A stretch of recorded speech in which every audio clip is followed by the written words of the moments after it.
Well, it might be if you smashed any, if you found any. The people smash those. The smash. And he hasn't smashed anything.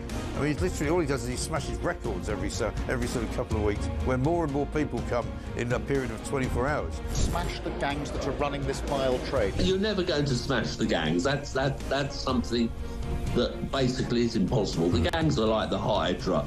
You cut the head off and another two grow. So I did write to ministers and say that I wasn't convinced that smashing the gangs was the right sort of way of thinking about things. We will smash the gangs that undermine our security. Keir Starmer has just tweeted 15 minutes ago. He says, "I know you're angry about immigration. I get it. We will smash the people smuggling gangs at source." Maybe I'll just read it all in his accent, shall I? There is no return to freedom of movement. We have left the EU.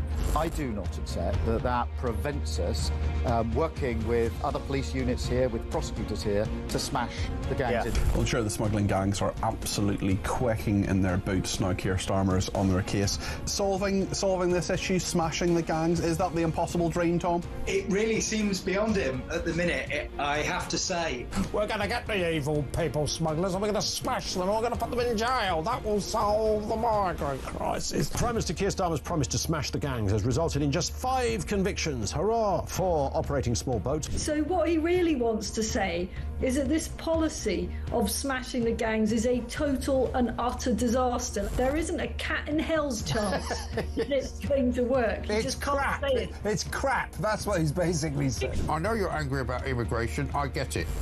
Mark my words, I will take back control of our borders.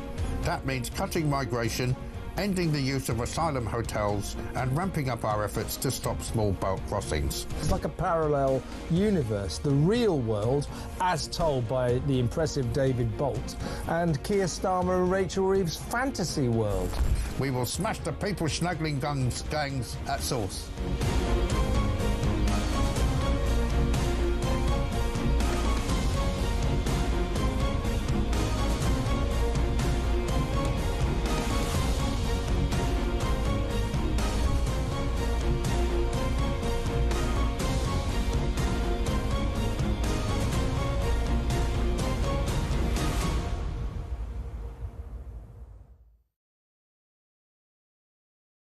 My message to people smugglers is this. I think smashing the across the UK, on DAB+, on your smart speaker, on your smart TV, and on your side. This is Talk.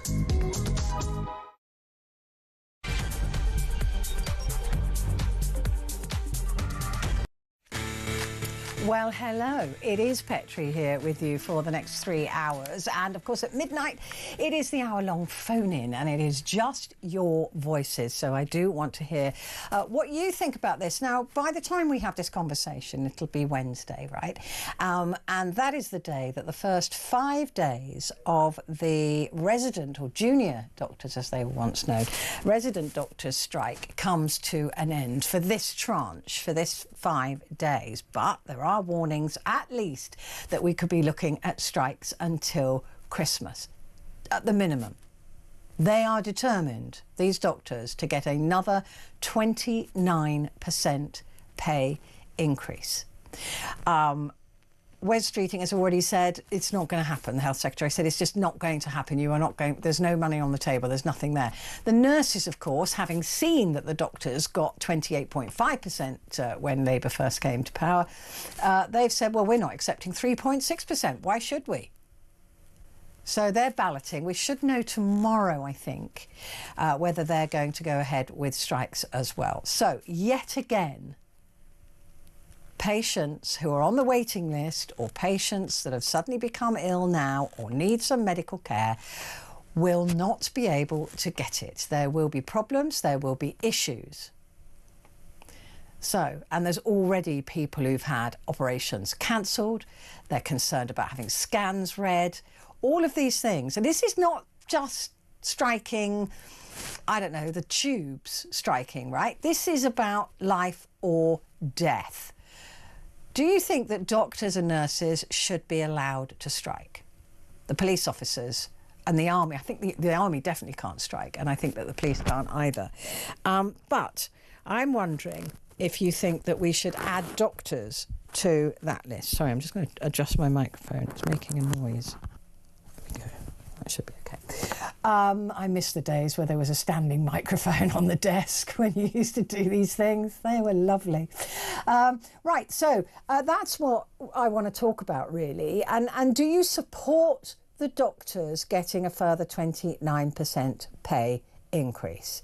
Do you still support them? Do you think that they deserve it? I mean, look, we know that doctors are literally a lifeline, okay? They literally are.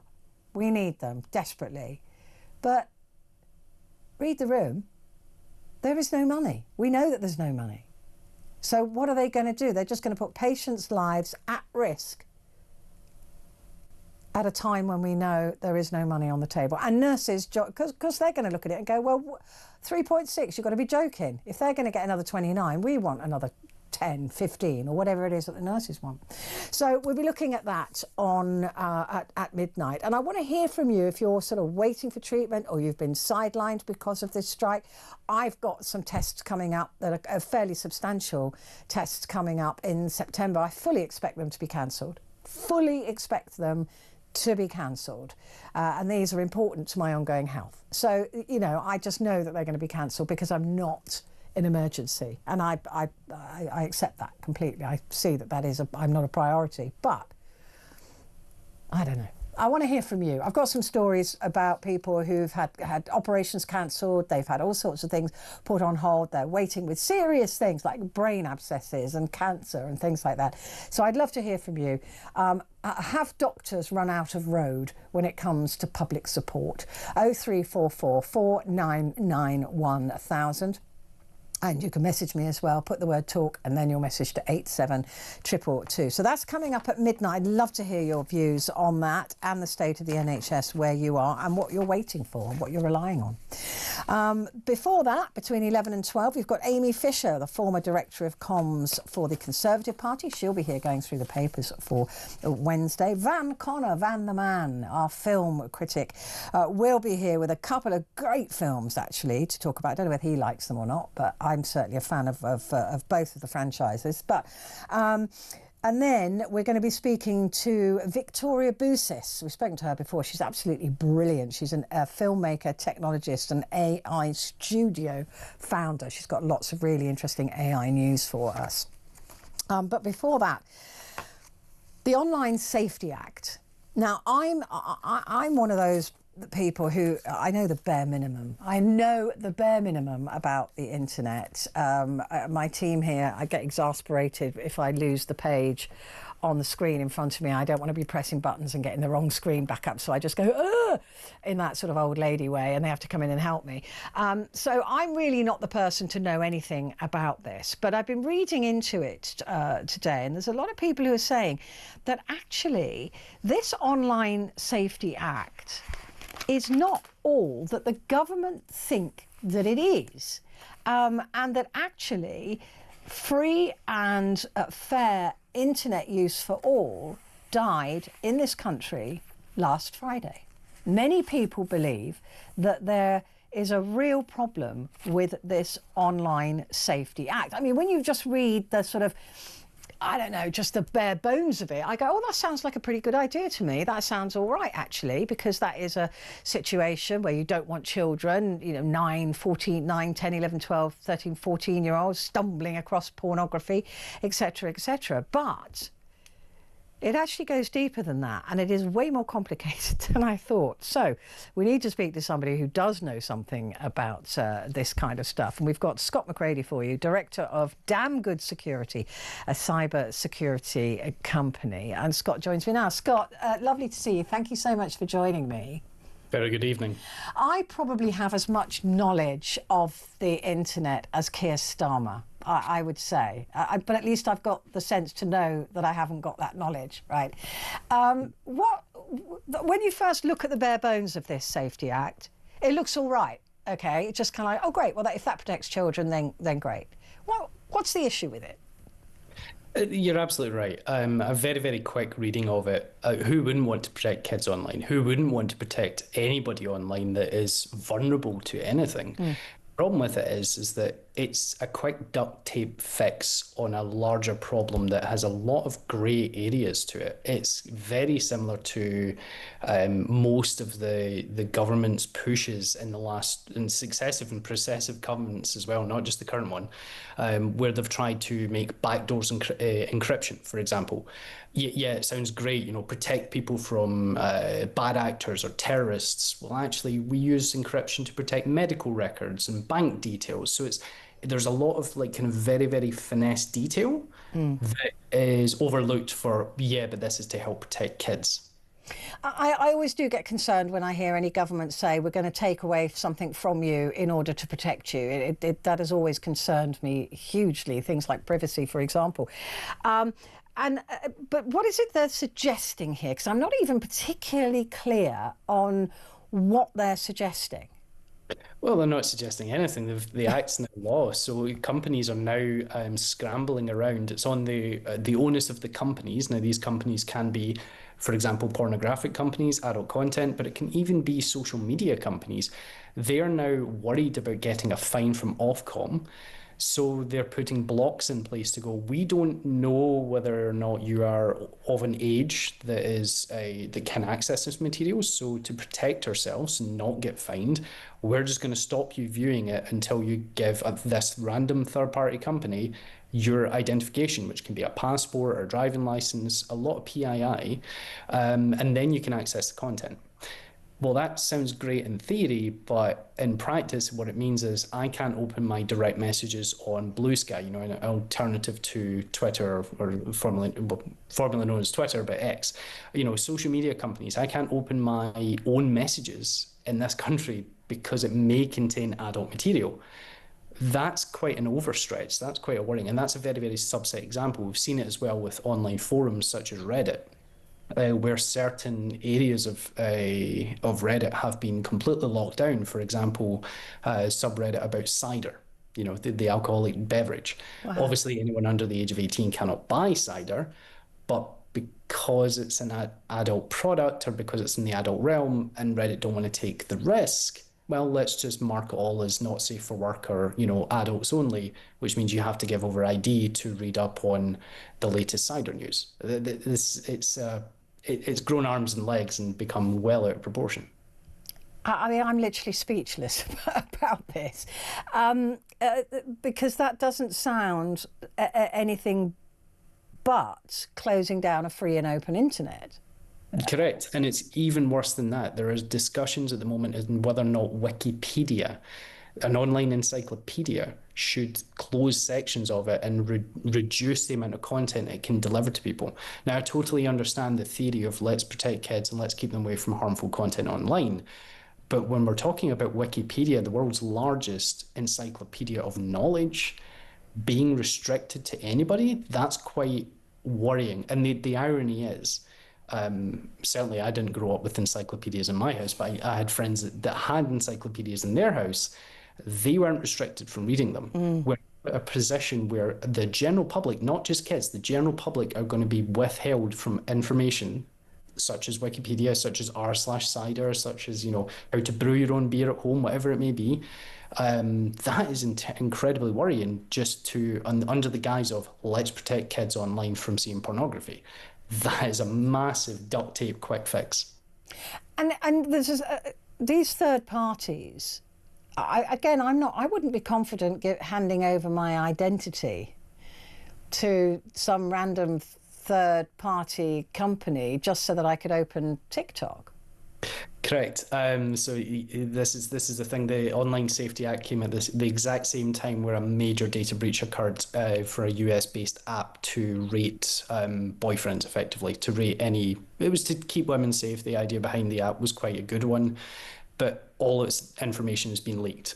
Basically, I think it was the day before or 2 days before the Online Safety Act came in, where a massive treasure trove of people's personal information got leaked to the public. So yes, third-party companies can and will get breached and do regularly. So having a third-party company in possession of PII, so it could be passport, driving licenses, anything, selfies, video, we've all done these video verification, right, on the banks that can hold that. Now, all it takes is for a fraudster or a criminal organization to breach one of these companies, threaten to leak your passport and your information and say you've been on certain adult websites looking at certain pieces of content. We've all received emails in the last couple of years saying we know what you've been looking at online. They're all fraudulent. We're all very aware of them now.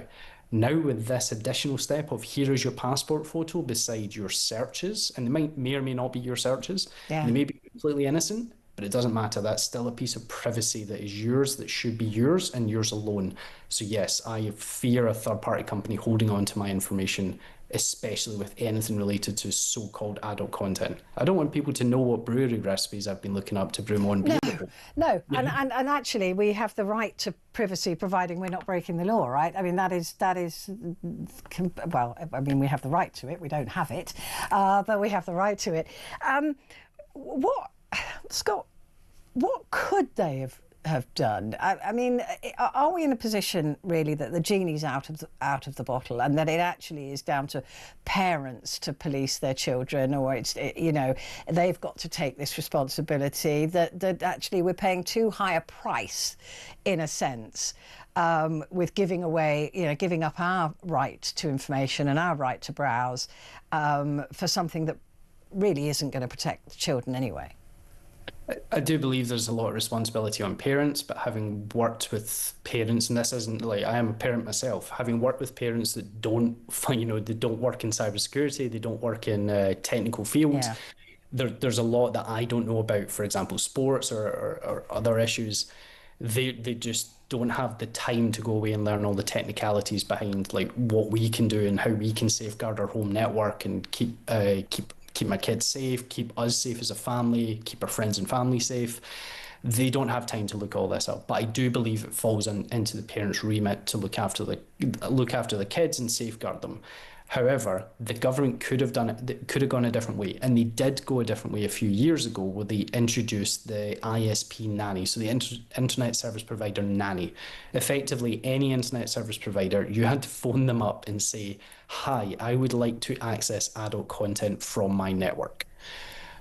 It's a bit of a, you could still get around it. You can get around the Online Safety Act in 10 seconds or less. I can teach a 12-year-old to do it in about 5 seconds. In fact, they may even teach me how to do it in 2 seconds or less. That's how advanced the kids are.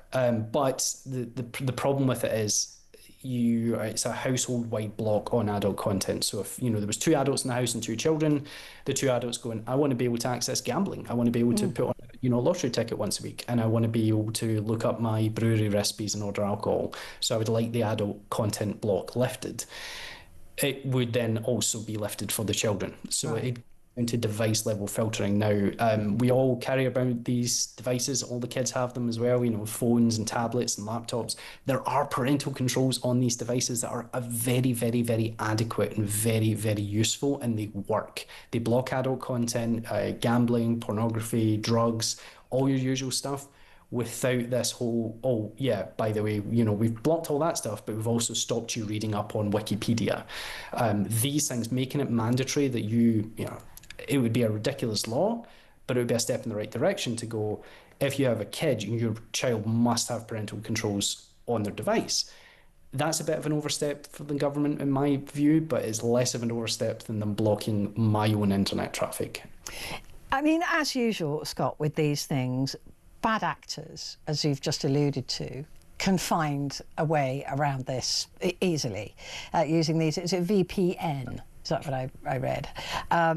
I'm sorry for being so ignorant about this, but I really am. But so you can set up something that just bypasses all of this anyway. So if you are, like I said, a bad actor, if you are somebody who's going to be looking at child abuse images or anything like that, this safety bill makes no difference. It doesn't make any difference. Before this act was brought in, any bad actor looking at child abuse images were still looking at them in various forums and areas of the web. This act does nothing to protect or stop any of that stuff. And using a VPN, there's legitimate uses for using VPN. I use one all the time when I travel. I want all my network traffic to come to my house. before it goes out. I don't want anyone else on the road seeing what I'm doing. I'm not doing anything bad, but it's my traffic. It's your right, yeah. Exactly. I want to be able to be in control of my traffic and see exactly what I'm doing. VPNs are totally legitimate. There's very, very good reasons for using them. We use them for business all the time. You know, you make sure that it's actually you connecting to the office, and then you can get your files and folders from the network. Perfectly legitimate use. Bad actors are still going to be bad actors. They're still going to be able to access the materials. This comes back to the argument we had, I think it was 3 years ago, when the government wanted to introduce backdoors in crypto. And I believe it was Petrie Patel said, can the geeks stop telling us it's impossible and just get it done? Unfortunately, mathematics got in the way. You can't have a backdoor in encryption without it being a backdoor for everybody. Yeah. And guess what? The bad people out there that are using encryption to do bad stuff will go, oh, that's nice that you've made a law to have backdoors in encryption. We're just going to go and do our own. It doesn't actually solve the problem. So yeah, the Online Safety Act is hampering real people. It's doing nothing to protect the kids. Kids will find a way. Kids will absolutely find a way. I was just going to say that you alluded to that as well, that a 9-year-old might be able to teach you how to do it in 2 minutes.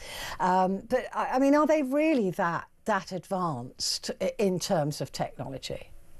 Well, they grew up with mobile phones and tablets and laptops kicking around the house. Like, you know, in fact, a PC in one house was, you know, a rare commodity for me when I was growing up.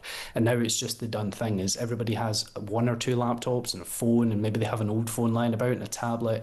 So kids are growing up in this digital age where they've just got access to everything at their fingertips.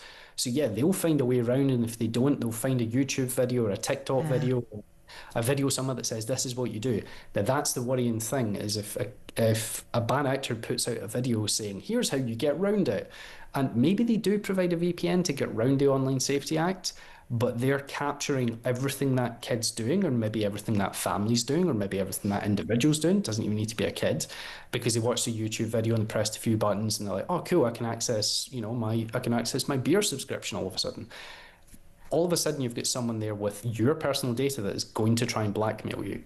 The government has genuinely made people less safe by introducing this act, in my opinion.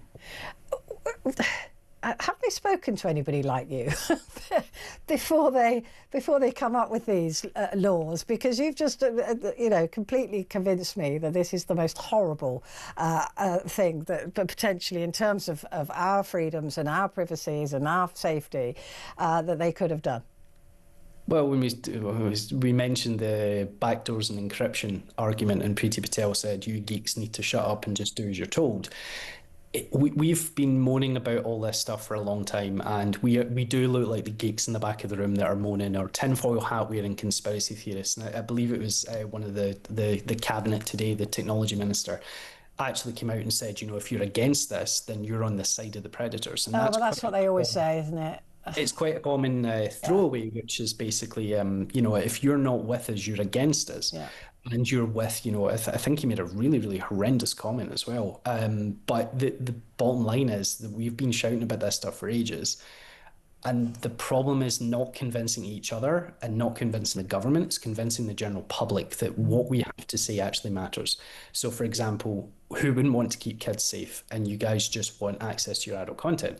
Actually, no, it's even more deeper than that. We want to keep you safe, and we can see where this is going, the trajectory of this in the next few years, or the next few days, next few months, next few weeks, who knows? That is worrying. So yes, the government should listen to us. They don't often.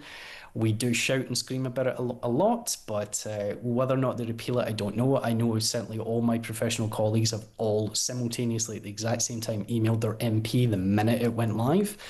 Whether or not they're going to take that seriously, I do not know. But yes, there's a lot of us out there that are talking to the government, but whether or not they listen, that's an open. I mean, it's extraordinary, isn't it? But like you say, that whole shutting down conversation is a big thing at the moment in politics. And that is, if you don't support this, then you are as good as a child sex abuser yourself. I know the horrendous comments that he made, really about Nigel Farage, suggesting that he somehow was almost akin to a supporter of Jimmy Savile. Extraordinary stuff, just to try and shut down this kind of conversation. information, which will never happen on my programme. Scott, you're brilliant. I'd love to talk to you again if there's ever a technology conundrum that I have. Thank you very much for joining me. Scott McGreely there, Director of Damn Good Security, a cyber security company. My mind is completely blown now. Honestly, completely blown. Quick break, back with you in a sec.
Across the UK, on DAB+, on your smart speaker, on your smart TV, and on your side.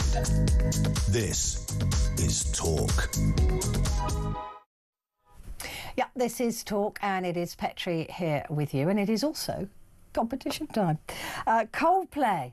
Yep, them are back at Wembley this summer, and we've got a huge VIP prize up for grabs for one lucky listener. And we're giving you the chance to win 6 tickets in a private box for you and your mates on August the 22nd with full hospitality. Plus, we're chucking in 10 grand worth of spending money, completely tax-free. The only advice I'd give you is don't take your side piece. Here's everything you need to know. 10k cash for Coldplay. Play 10k cash for Coldplay with 10 grand in your hand, tax-free, plus 6 super hot tickets to witness Coldplay's sold-out Music of the Spheres tour from a VIP box at Wembley Stadium on August 22nd. Tickets, top tunes and 10 grand cash. Don't panic. Enter to play 10k for Coldplay at talksport.com/win and get ready for the feel-good gig of the summer. 10k for Coldplay is a joint TalkSport Limited competition run on TalkSport, Talk and Virgin Radio. See talksport.com for terms and conditions. Just watch out for the kiss cam. That's all I'm going to say. That's it, though. A huge prize, isn't it? 10 grand and Coldplay VIP tickets. For more, as you heard, head to talksport.com/win. And good luck with that. Now, I just want to tell you what's coming up at midnight. We're going to be talking about the doctors' strike, because at midnight, well, 7 a.m. actually, tomorrow morning, the strike is over. For now. We've been told to expect rolling strikes now until Christmas. So I'd like to hear from you if you've had anything cancelled, if you're worried about being cancelled, if you've got any surgeries lined up, if you've got any issue with this. And also I want to ask you about if you support the doctors. I think we all supported them last time, or a lot of people, we mostly did, didn't we? Because we thought, well, it's not really fair. They had 28.5% pay increase when Labour first came into power. One of the first things they did was them and the train drivers give away billions of pounds. And the doctors even said then, oh, thanks very much for the 28.5. We're coming back though. We want more. And they have. And I just wonder if they're reading the room correctly. Do you support them? I mean, if it came to it, would you go out and bang a pot and pan, or whatever it is we used to do during COVID, a wooden spoon against a frying pan, in support of doctors who believe that they should get this 29%? And a lot of people say, well, yeah, it'd be lovely if you all got £1 million each. That would be great. I think doctors are fantastic, but we can't afford it. We really can't afford it. There's already talks about cuts, there's already talks about new tax increases, and if you do support the doctors, just think about the tax increase that's going to have to come in order to support that. So just let me know what you think about this. And do you think actually they should be banned from being able, like soldiers are, should be banned from being able to strike, those and nurses? Because the nurses look like they're going to ballot for strike as well, so we could be looking at a double whammy of a year. So if you're unwell, I'd like to hear from you. Are you concerned about this? Or do you think we should just give them the money? 0344 499 1000 is the number you're going to need.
Across the UK, on DAB+, on your smart speaker, on your smart TV, and on your side.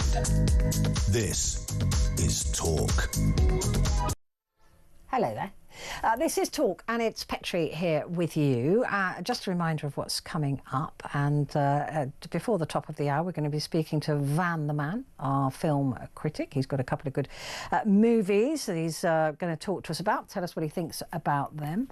And also we have Amy Fisher, former Director of Comms for the Conservative Party. She's going to be in the studio to talk us through the front pages for Wednesday. So all of that is to come. In the meantime, like I said, we're going to be talking about the doctor's strike at midnight, and I really want to hear from you as to just generally how you feel about this and how it's going to affect you, or if you think that this is just going too far, that they have just not read the room this time and that they don't have the support that they think that they've got. Whether they care about it or not, I don't know. But before all of that, let's speak now to Victoria Boothith, who's a filmmaker, technologist and AI studio founder. Victoria, it's lovely to see you again. Thank you very much indeed for joining me. I want to dive straight in because I love all of the stories that you've chosen here. Vogue magazine's first ever AI fashion model. What is going to happen to actual models? I know, right? Crazy. You know, everyone has been talking a lot about that, and they're talking really heavily about, you know, are they redefining this idea of beauty by making it feel more artificial, and what happens to real models? And I just keep on saying that this idea of beauty has existed, that women have wrestled with from the coming of Barbie, you know, all the way to Kate Moss and the wave and all of that. Now, in terms of, you know, using the technology to create model avatars, feels like a natural progression. I mean, campaigns have been created by AI now for the last few months. Dior has been doing it, Jill Sanders has been doing it, Victoria Beckham has been doing it, and so has Balenciaga. So I don't think it's anything new, but I do think it's a natural progression. And why? You know, brands are not the same anymore. They were hit by COVID-19. The trade wars are not helping. Brand loyalty really doesn't exist as much anymore. And a lot of the trends are being dictated by TikTok influencers. So in order to survive, to continue this wonderful element of these campaigns and including models into it, I think they have to start bringing AI or they will fall behind to create their models. And what does this do for them? It helps them take away all the production costs related to going on location, all the booking fees, all the travel fees, all those other elements related to that, and potentially be able to shift that to creation of digital twins of existing models, which I think is a very balanced hybrid. And this hybrid actually has been being used by H&M already. They brought real models that they use and they said, let's create a digital twin. We're interested in joining on this, you know, evolution of fashion without falling behind, but we want you to be included in that. We will give you a payment for that, give you royalties, whatever it is that their contract actually includes, to keep you as part of that conversation and keep that human element still a part of that technological advancement. So for me, it feels rather natural to progress this way. And the tools are enhancing that, right? There's like Rev AI that's replacing Midjourney, which kind of looks always like very fantastical and not really truthful in my regard for this particular purpose. And that with the additional animated content, you know, tools like Kling and Sora has really made this kind of, you know, world feel alive, but still feel human. And I think that's the point, is to still keep this bridge of humanity. But Victoria, we know that these companies, a lot of them are all about the profit. And how long is it going to be before they just say, we don't need a digital twin. We can actually just create, as this woman has been created, somebody who doesn't need to be paid. You know, that's where the worry is, isn't it? It's fine if you're in partnership with actual models, although there will be less work for them, you know, because their digital twin will be doing everything. So even if they get paid, what are they going to do with all that spare time, right? They're not modelling anymore. But it's not going to be long before greed just wipes these women straight out, literally out of the picture. Yeah, greed is one of those things because it ends up being how big these companies are, right? If the bigger the company, the more the pressure to, you know, really, really bring those numbers down. And what ends up always taking the hit is the creatives, right? From photographers to the actual marketing firms that create the concepts, all the way down to the model. But I think if agencies step in earlier and see that this is happening versus saying, you know, I'm adverse to this, and open up that dialogue, because some of these models actually have true followings on social media and they're brand ambassadors to other things. You know, models are no longer how models used to be. They have brands, they have followings, they have causes that they're really interested, that are very organic and connect to the brand. So I think it really depends on the brand. And the other thing is that it does free them, right? I had a friend of mine who flew here to shoot a huge campaign. And she was stuck. It was 43 degrees in Athens in this, dilapidated building. Of course, it was like neoclassical and gorgeous, but it was dilapidated. There was no AC. And the poor girl fainted because she was shooting the fall and winter collection. Yeah. These kinds of things can be prevented. And she could be shooting 6 different campaigns with her digital twin and then shooting one really big one, or doing, a fashion show, which obviously cannot be generated right now for these higher end models. So I think, agencies have to step in and kind of set their stake in the ground and try to work with enough big brands so that bigger brands see the value that these girls also bring, and that essence of, the ability to be malleable with a photographer and to create that synergy that makes those shots really captivating. Should there be guidelines? Do you think there should be the sort of controls put in place at this stage to say, look, if you are going to use an image, it should, for the next 5 years at least, or whatever, should be a digital twin. It has to. You can't do it any other way. Is it, or is that too stifling? Yeah, I think there should be some guidelines. First, I think, generating that image feels very, very close to an ex-guest model in the earlier campaigns. I don't know if that rang a bell for you as well as it did for me. I'm like, hold on a second, that looks like, 2000s, voluptuous, yeah, absolutely, the whole thing. Right? Yeah, it took me right back. There's got to be some kind of provenance there that says, where did they generate this model? Were the prompts associated to that model that generated an image that looked like her? So these kinds of things I think are important to see where that inspiration, let's call it, or that copyright element of someone else's image being used. And then for sure, I think, the basis of creating a digital twin and establishing a royalty system, establishing some kind of guidelines around payment for these models that use that, I think definitely should be done. But, you've got to do it early when agencies have power, when models have power, or else you're kind of left to what you said, greed. Yeah. I mean, it's like the SAG-AFTRA deal, isn't it? They need to produce something like that for and make it models. big, make it big, get girls involved, make those campaigns come out saying, I'm real, this and the other, to get that movement going, for sure. Yeah, God, it's all just going to change so quickly, isn't it? And I mean, aside from the fact that how can we possibly live up to images like that? Well, you can, but most of us can't. Let's just quickly move on to women using AI less than men. And this is hurting them in the workplace. Why is that? What is going on with that? I really when I saw that article, it kind of bugged me. Because I read it and it said, women are not using AI in the workforce. And I was like, hold on a second. I know a lot of women are using. So I had to dig a little deeper and kind of read through the article.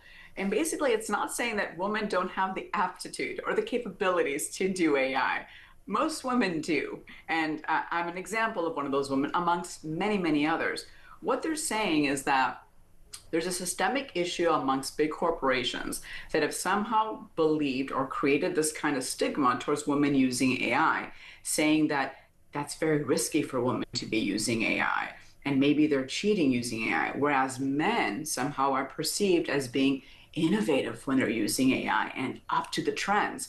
So this kind of idea is, I think, what's kind of selling this false narrative of women not using AI.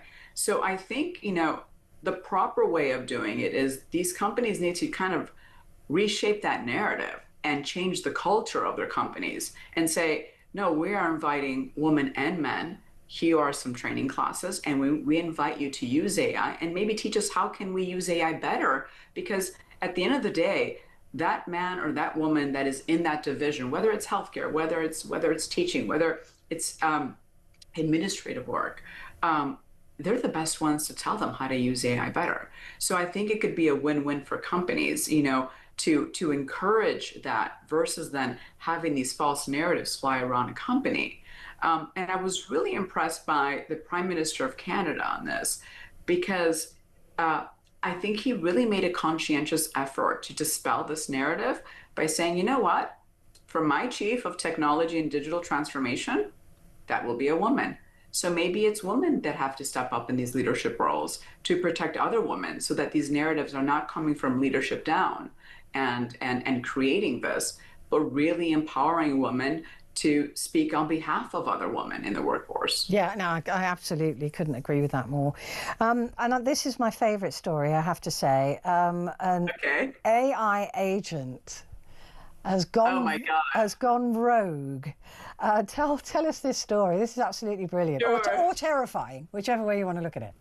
You know, it was both to me when I first read it, and I was like, I knew this was going to happen. I'm like, I was waiting for this to come, because I have tried AI a few times, and it's given me stuff. I've said, I've given my script, and I said, please just give me some structural changes that you think may tighten my narrative, without changing my words, without doing the following.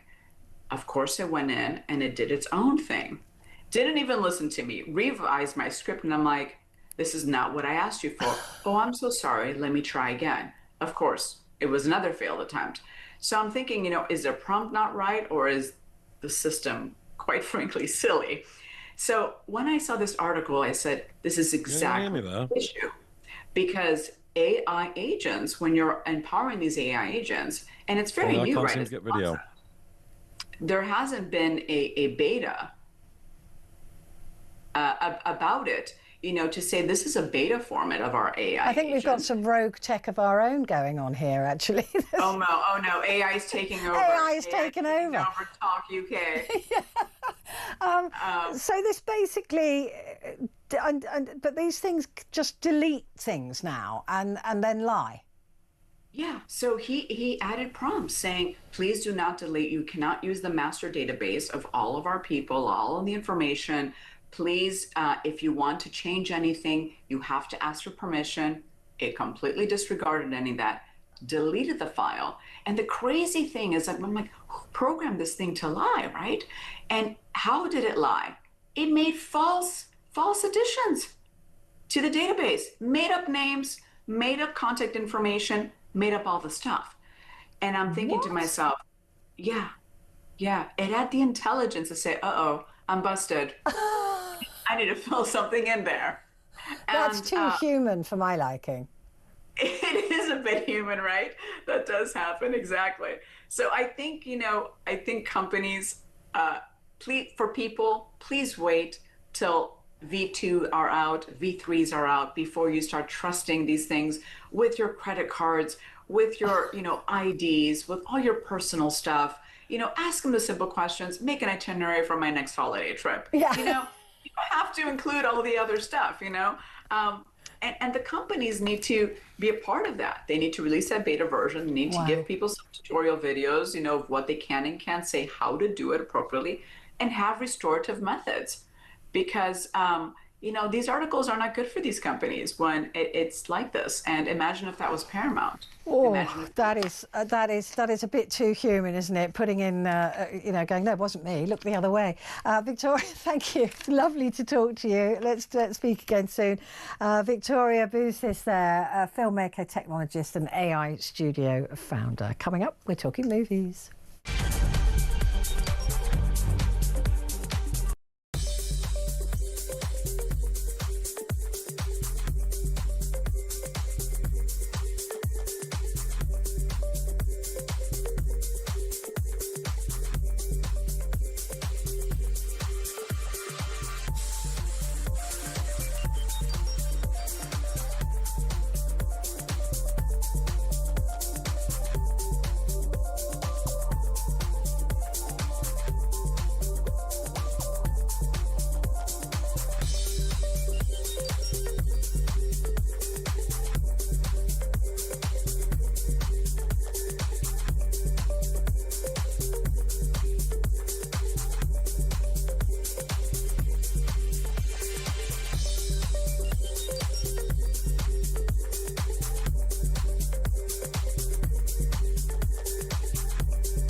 across the UK. On DAB+, on your smart speaker, on your smart TV, and on your side. This is Talk. Hello there, this is Talk and it's Petrie with you until 1 o'clock. Coming up at the top of the hour, we have Amy Fisher here in the studio to go through the front pages for Wednesday. It's interesting that we were talking about the online safety bill earlier on with a fantastic guy called Scott McCready, director of Damn Good Security, it's a cyber security company, and he's really sort of opened my eyes to actually really how bad this online safety bill is, having just read it and thought, oh, it looks okay to me, because I confess I don't know, I don't understand it. This is from Andrew in Salisbury. It says the online safety bill is utter rubbish. You can still access hardcore porn by just using a standard search engine. I wouldn't know anything about that, genuinely. There will be other sites who find ways around the block too. And what Andrew's saying there really actually is what I was saying to Scott, and that is anybody who wants to get around this will be able to get around it, right? I mean, even the children themselves who know more about this technology than I do. I mean, I'm completely ignorant to it. I just press a button and hope it works. If something goes wrong, I'm like, I wouldn't know where to start. Switch it on and off again, I suppose. Off and on again. Yeah, that works better. But it's really, really interesting that this online safety bill is. They'll have to retract it shortly. Surely, if people can't access the internet in the way that we're used to doing it, I don't know. I mean, it's bad enough having to go through all that cookies thing every time, isn't it? Which happened after we left the EU. But to have to go through sending your ID to a third party, nah, I don't like that at all. I'd rather not look at Wikipedia or whatever it is that's going to be blocked. Extraordinary. Anyway, let's talk movies now. Van Connor is with me, our film critic. How are you, Van? Hello, Petrie. Happy to see you as always. How's things? Good, yeah, not too bad, not too bad. I want to hear about your movies, though. I think I quite like these franchises, but you've got Bad Guys 2. Yeah, I mean, obviously, I knew that it was based on this really popular series of children's novels, like illustrated children's novels, but I didn't realise that it was, like, popular enough to get a sequel. So I went and revisited the first one and found that I liked it exactly as much as I'd sort of forgotten that I had the first time. The sequel is kind of more of the same. So it's kind of an Ocean's 11-style heist crew who decide to go good. They're the world's best bad guys and they decide to go good. It's kind of Despicable Me like that way. And the sequel sees them like set up, framed for a crime that they didn't commit, and set up in order to join another heist crew to pull off, you know, the most impossible boost of all time. I've got a clip for you actually, and this is the gang getting recruited. Kitty, you mind telling us what we're doing here? Cutting to the chase. I like it. We're planning something big. Only problem, it's too big for the three of us. You need work. We need extra hands. Professionals, you know, with a specific set of skills. One last job. What you say? What do we say? No, is the short answer, but, well, you were flattered, but the thing is, you know... We're good now. Yeah, we don't steal stuff anymore. Yeah, so if you could just, you know, untie us and we'll let ourselves out and we can just call it a noche, okay?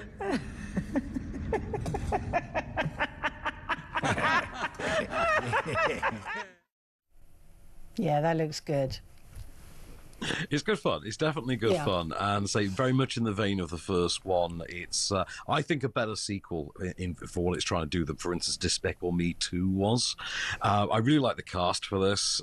Sam Rockwell in the lead, Mark Maron as well. Like the weirdest leads for a child-friendly movie ever. Yeah, Sam Rockwell. I was going to say. Yeah, it's kind of the remit of the whole movie is that this just seems like if you did this with live-action people, this would in no way be child-friendly. No. But for some reason, like doing it with a snake and a shark and a wolf kind of works, and it's got that relatively new DreamWorks house style of animation where everything has that kind of painted quality, but this one has flares of anime as well. So good fun. I think one for the whole family kind of thing this weekend. Brilliant. And it comes out this weekend, you say?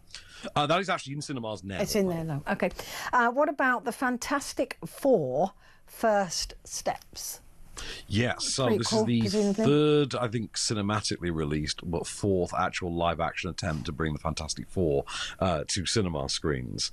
This one is the proper MCU Marvel Studios Avengerverse version, the proper official sanctified one, and stars Pedro Pascal, Vanessa Kirby, Eben Moss-Backrack from The Bear, and Joseph Quinn from Stranger Things. They are the new Fantastic Four.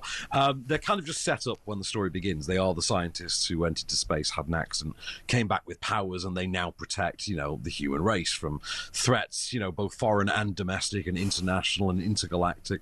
Anything you can think of, they handle, which means that when a new planetary threat turns up on their doorstep, they have to deal with that as well, all of which they have to deal with on top of Sue and Reed's first pregnancy, which they are in no way prepared for, either as parents or just as regards dealing with superheroes. So I've got a clip for you, and this is the Silver Surfer turning up, in Times Square to say, "Earth, your days are numbered." Your world will be consumed by the Devourer. There is nothing you can do to stop him, for he is a universal force, as essential as the stars. Hold your loved ones close, and speak the words you've been afraid to speak. Use this time to rejoice and celebrate, for your time is short. I herald his beginning, I herald your end, I herald Galactus. Pedro Pascal is doing well at the moment, isn't he? Yeah, man, he's everywhere. I think someone worked out that you could actually see him in 3 different films at the multiplex at the moment. So if you can see The Materialist in a multiplex, then he'll be in that. He'll be in Fantastic Four. And, what's the other one he's in as well? There are actually 3 entire movies currently out starring Pedro Pascal. The man just is in everything. Literally is everything. How has he suddenly become the man? I mean, he can never...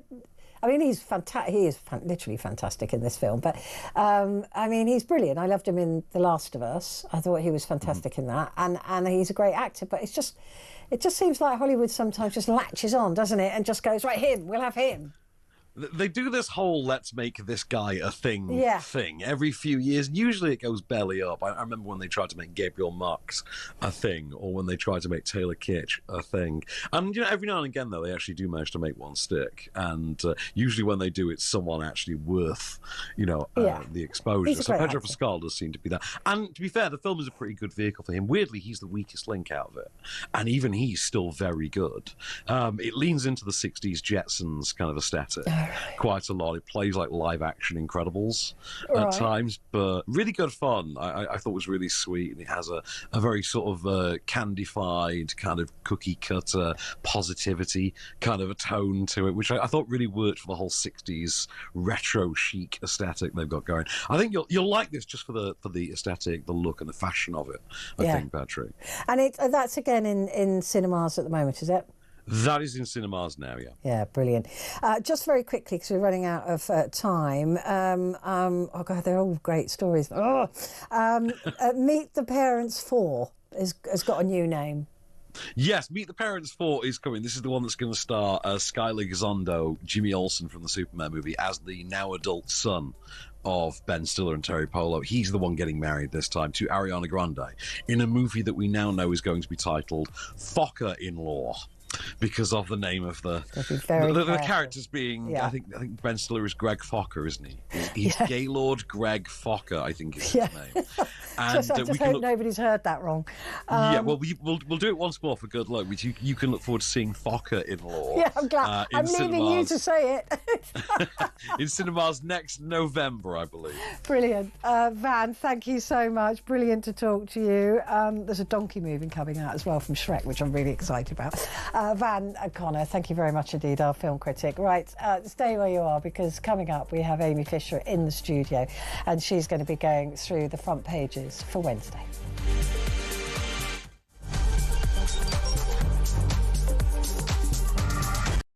My message to people smugglers is this. I think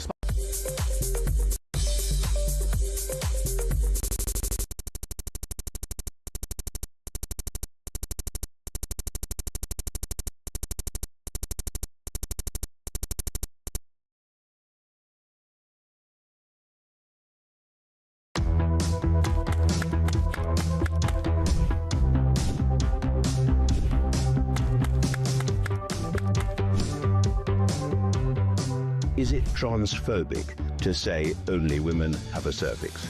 Well, it is something that shouldn't be said. It is not right. A woman is an adult female, and the court has made that absolutely clear. I actually welcome the judgment because I think it gives real clarity. It allows those that have got to draw up guidance to be really clear about what that guidance should say.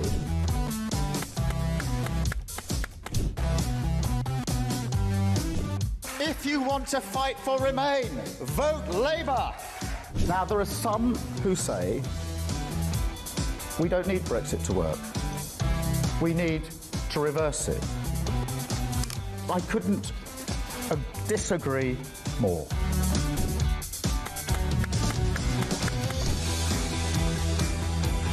Day after day, there are new allegations of sleaze, of favours, of privileged access. And it's all very well the Prime Minister saying, well, say now, well, I'm paying for it. You've decided to repay £6,000 worth of gifts.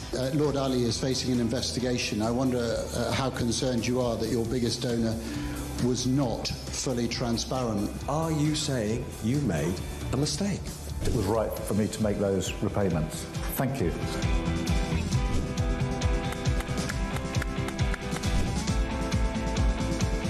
Of course, I wouldn't want Donald Trump round for dinner, but don't underestimate the danger to the world if... Across the UK, on DAB+, on your smart speaker, on your smart TV, and on your side. This is Talk.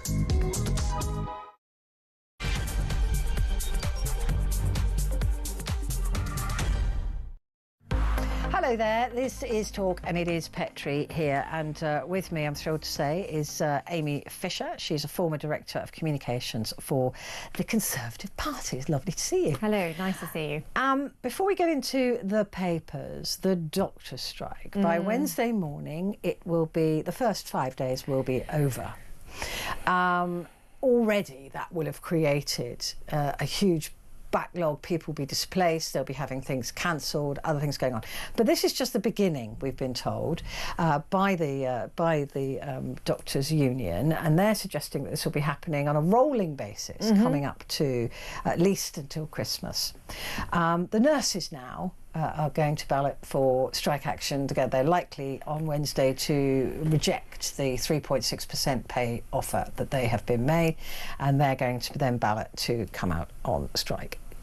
Couple of questions. First of all, do you think they're taking the public with them this time? No, absolutely not. Actually, just before we, I'd like to expand on that a little bit, just before we go on to that. So it's actually not just that the doctors are now, possibly the nurses are going to be striking for days at a time, as you say, on a rolling basis, potentially for months. The doctors do actually, the BMA do actually have kind of an agreement with the NHS that where patients are sort of most at risk, there can be what's called a derogation, so that doctors may sort of break the strike line. Yeah. Exactly. And you know, of what's happened over the last 3 or 4 days is 70% of the times that the NHS have gone, please, we need doctors, we're using the derogation, those requests have been turned down. So it's not just the striking, but even when they're very specifically being asked, look, we understand there is a grievance, we understand you're having a strike about an industrial pay matter, but please, please, please, there are people at risk who need your help. Even in that circumstance, the BMA is saying no. So I think that feeds very much into your points about, I think, you know, obviously from a high point during COVID when we were, you know, clapping the doctors and nurses, and there was absolutely no doubt they were working under the most horrific, most strange, most stressful, most unknown circumstances. I think from that, 3 or 4 years on, we're kind of at an absolute nadir with people just looking at these folk, the doctors now, maybe then, you know, the nurses joining in. And I think there's from my own personal way I look at it, there's just an absolute gap in my understanding how if you've trained to be somebody who works in healthcare, how you can be literally stepping back. And even as I say about the derogation, even when asked very specifically, we believe this isn't just going to cause delay and distress to people for, you know, elective, perhaps, issues. This is people that in real acute, not chronic, not just kind of situations that roll on, but in real acute need, you're very specifically saying, no, we're not going to help them because we want these above inflationary pay rises. Now, look, I know that you know the BMA would entirely dispute how they calculate their pay, and they use a very specific sort of... They do, but it's not one that everybody else uses. It's not the one that everybody else uses, you know, CPI and RPI and all of that. Kind of, you know, let's not get into that very specific row, but which we're all aware of, and you know, pretty much it is disputed that the BMA are using the one that kind of the rest of the world, certainly when calculating their pay rises, works by. But as I say, it's this sort of abrogation of duty, as I would understand it, from people who have chosen to work in healthcare at the very moment they're being asked for that knowledge, expertise, which frankly sort of they can only give. You know, we're not talking about, I don't know, if you hire a builder and he doesn't turn up, as sometimes builders want, you just can't, it's not like you can just go and get another one. That's not what we're talking about with the NHS. I mean, it's literally life and death, right? It's life and death. It's not the tube drivers going on strike. No, it's not, which kind of inconveniences you if you're trying to go to work. But look, OK, maybe we then have to suck it up. But hopefully nobody will die because of it. This is the thing that is most personal to you or your family. It's your health, it's your mother's health, it's your grandma's health. It's literally the most personal thing to you. So as I say, I think going from that absolute high of the NHS being revered 3 or 4 years ago, I think a lot of people are looking at them now with just, if not a sense of, I guess, kind of bemusement. Like, why are you doing this? Your doctors and nurses, like, we get that you need to be paid and maybe paid more and certainly paid fairly, but you're actually sort of potentially endangering people here. Yes, I wonder where the Hippocratic Oath comes in. This is what I mean about, like, what they literally signed up to do seems to be running very counter with essentially holding the health of the nation over a barrel at the moment. And especially since they have been told there is no money. West Streeting has said... West Streeting? This is kind of the one thing that the Labour government hasn't U-turned on. West Streeting was actually very clear during the general election campaign, so, you know, more than a year ago, sort of 15, 16 months ago, by saying just pouring more money into the NHS cannot be the answer. He was actually quite clear about that. Now, the fact that the Labour government did then come to some other assessment with the doctors within a few months of being in government. It was a slightly different thing, but you know, as I say, I will say that the Health Secretary, you know, hasn't just sort of tried to claim that just pouring more money in can be the answer. So now we the country just seem to be in this sort of strange state of kind of eyeball to eyeball, who's going to call chicken first, with the very people who are meant to be looking after our, you know, physical, mental health and all the rest of it, and they seem very much to still be saying no, by our slightly dodgy calculations, we just want a lot more money, and frankly we're not going to do anything until we get it. I mean, it is extraordinary because people will die because of this. Yes. I mean, there's absolutely no question about that. There'll be a scan that isn't read, there'll be something that doesn't happen that should happen, there will be treatments that are not followed referral that through. doesn't happen. Yeah, exactly. All of those things. And it, like you said, look, we appreciate that doctors should be paid, but I read one of these fact check things on one of the news organisations. I can't remember which one it was, because they're very good. And it was talking about doctors' pay, and it was saying, yeah, well, you know, they start off on this money and then they go very quickly to that money, but once they specialise, they go, you know, they're on hundreds of thousands of pounds. You know, it is not. These aren't these people sort of chugging away at the coalface on, you know, £15 an hour. Who are never going to particularly earn necessarily much more than that, and it's going to be capped. Yeah. And also, you know, you do hear these interviews with the various representatives, and even, as I say, leaving aside how the BMA has chosen to calculate what they think their pay rate should be, is, you know, let's not forget that alongside, OK, yes, when you're going through your training and coming out to sort of be a junior doctor, as you know, everyone sort of understands what I mean by that now, resident doctor.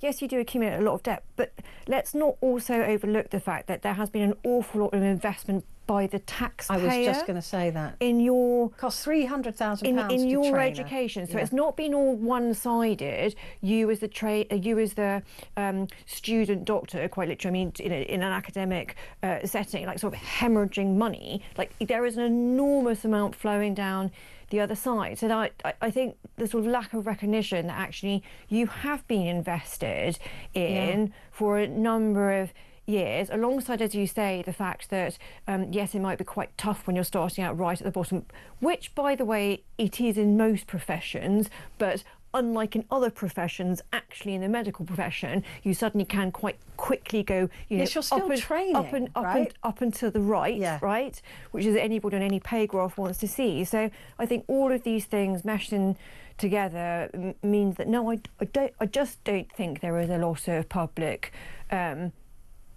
Certainly not sympathy. No, they don't. I just don't think. I just don't think they do. Don't think they do. I mean, like you said, the GMBs. I just think that they are. GMC is a GMB. BMA. Sorry, the BMA. I was thinking the General Medical Council. They are. They're pretty paying They're pretty militant. They're being pretty militant. If they're not providing doctors, what would happen if there was a terror attack or something when there was a strike on? I mean, presumably then the doctors would have to go. You can only assume people's better nature at that point would entirely prevail, right? Right. But I think that's where a bit of the sort of public befuddlement about doing this has come from, in the sense that one is quite used to, say, the RMT, the tube drivers striking. One would sort of is kind of used to that, and then because you have. And by the way, I'm not implying that train drivers aren't actually highly skilled in some cases. I'm just saying they don't sort of take the years of training that doctors do, which is where you have then a profession like the medical profession, as represented by the BMA. When they're striking, there's something, I think, in the public psyche which slightly didn't compute until about 3 or 4 months ago, because the doctor striking wasn't sort of seen in the same way as the RMT striking, because as soon as the RMT is striking, like everyone, even if you're not a Londoner, everyone just gets very angry, because we're used to kind of the train driver just holding everybody up for work and just making everyone's life a blinking nightmare, frankly. And so I think there has been a slight time lag in between everyone going, oh no, but hang on a second, the doctor striking is sort of exactly the same as being held to ransom about stuff in my daily life, which, by the way, I do need my health more than I need a train to get to work. But there's just been a bit of a time lag in people kind of reconciling it all and then going, well, this is just wrong. Why should these people just be withholding a service which can actually be life critical? Yeah. And if it's not life critical, it's economy critical. Yeah, I mean, there's so much, but that's their point, isn't it? That's their point. They're going, right, we can do what we like because we know that this is, all we need is a couple of people to die, and then they'll say, no, this is too high a cost, just give us money. Well, yes, I was sort of slightly bored by these very sort of worthy, just kind of recently graduated, trainee, quote, junior doctors, 20-year-olds being on the radio going, your life is so hard, I'm saddled with so much debt. It's like, well, you're actually not, for all of the reasons that you and I have just spoken about. But also the scary thing is there are people like literally reliant upon you and the skills that this country and the taxpayer has invested in you so that they can carry on their daily lives. And you sort of bleating on about, I didn't get as big a pay rise as we did get back in 2008, because if you look at the CPI versus the RPI, it's like, oh, come on. Yeah. Like, just, everyone's seeing through. By the way, nobody's nobody's getting a pay rise. And nobody's getting a pay rise. Nobody's getting a pay rise. I mean, I think that is the other interesting thing. If you talk and to... also don't forget their gold-plated pensions. The gold-plated, we don't even get it. And also the fact that they probably will actually out of choice work for longer, because when you specialise in like cardiothoracics or whatever it is, the longevity of your career when you are at the peak of it, it can become actually highly profitable. And there's, dare I say it, there's also kind of like an ego thing that goes with it all, and all marks in. But I do talk to other, because these people are paid from the public purse. They're public servants. When you talk to other sort of public servants, civil servants, all the rest, I mean, they are, even among that cadre of other public servants, even they are just like, we are not standing. There's no sort of solidarity with the doctors here. We don't, we as much as the next person just don't understand what they're doing or how on earth they think it's. How they think it's the money. How they think it's the right thing to do.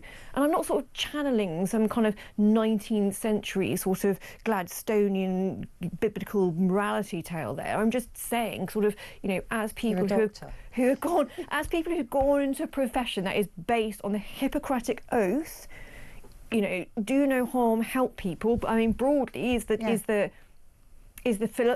philosophical impetus behind going into the medical profession, why your actions are now the complete opposite of that because you're chasing filthy lucre. I just don't get it. Yeah, I think it would be like a nun who starts to complain that they're having to pray too much. My knees hurt a little bit. Yeah, exactly. I just think that you've gone into that vocation in a sense. And because it's a vocation, that is literally the point of it. It's not just a job. It's a vocation. It's something you feel passionately about. It is extraordinary. Do you think that, like it's the military, there are certain other jobs that shouldn't be able to strike?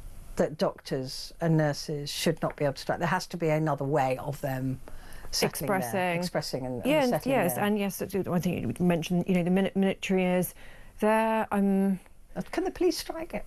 I'm not sure. I don't think they can. There was some talk about allowing them strike ability, but I don't think they can. I don't think they can. I mean, those ones, what sort of medical, it's basically talk about first responders, defence of the realm type people, or national security, domestic, that kind of thing.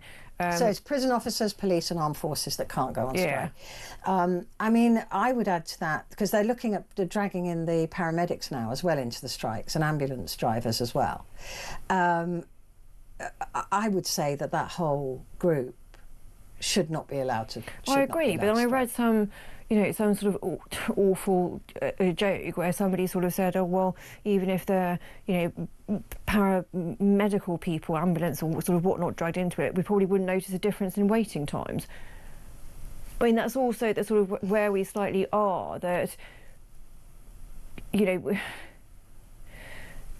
people have just become very disillusioned with the NHS.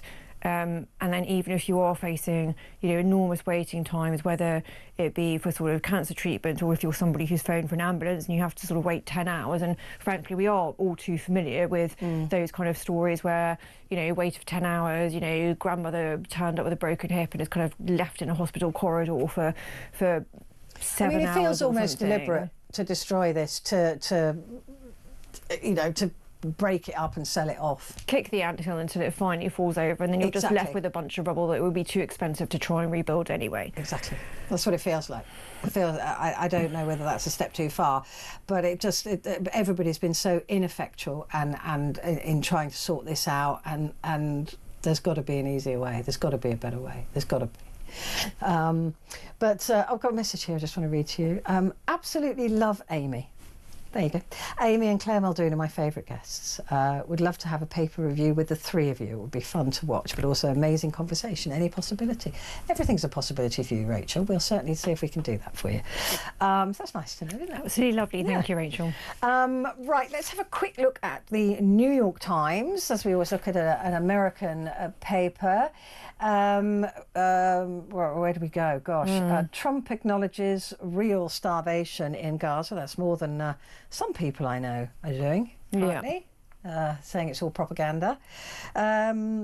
President Trump on Monday acknowledged starvation in Gaza after largely deflecting on the issue, even as world leaders and humanitarian organisations warned that more than 20 months of Israeli bombardment and aid restrictions had left nearly 2 million Palestinians in a hunger crisis.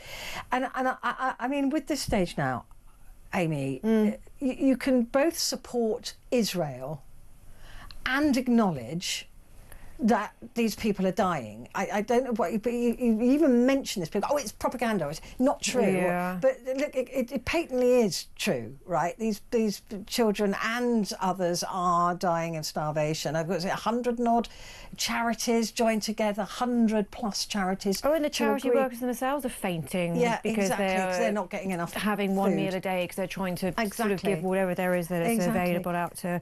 But I don't understand this need, if you are a supporter of Israel, to say, oh, that's a lie.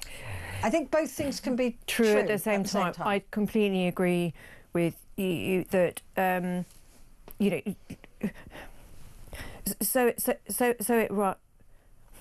it is still within the power of Hamas to actually just let the hostages go that they're still keeping, that they took on the 7th of October 2023. Like, a lot of this could stop if they just let them go.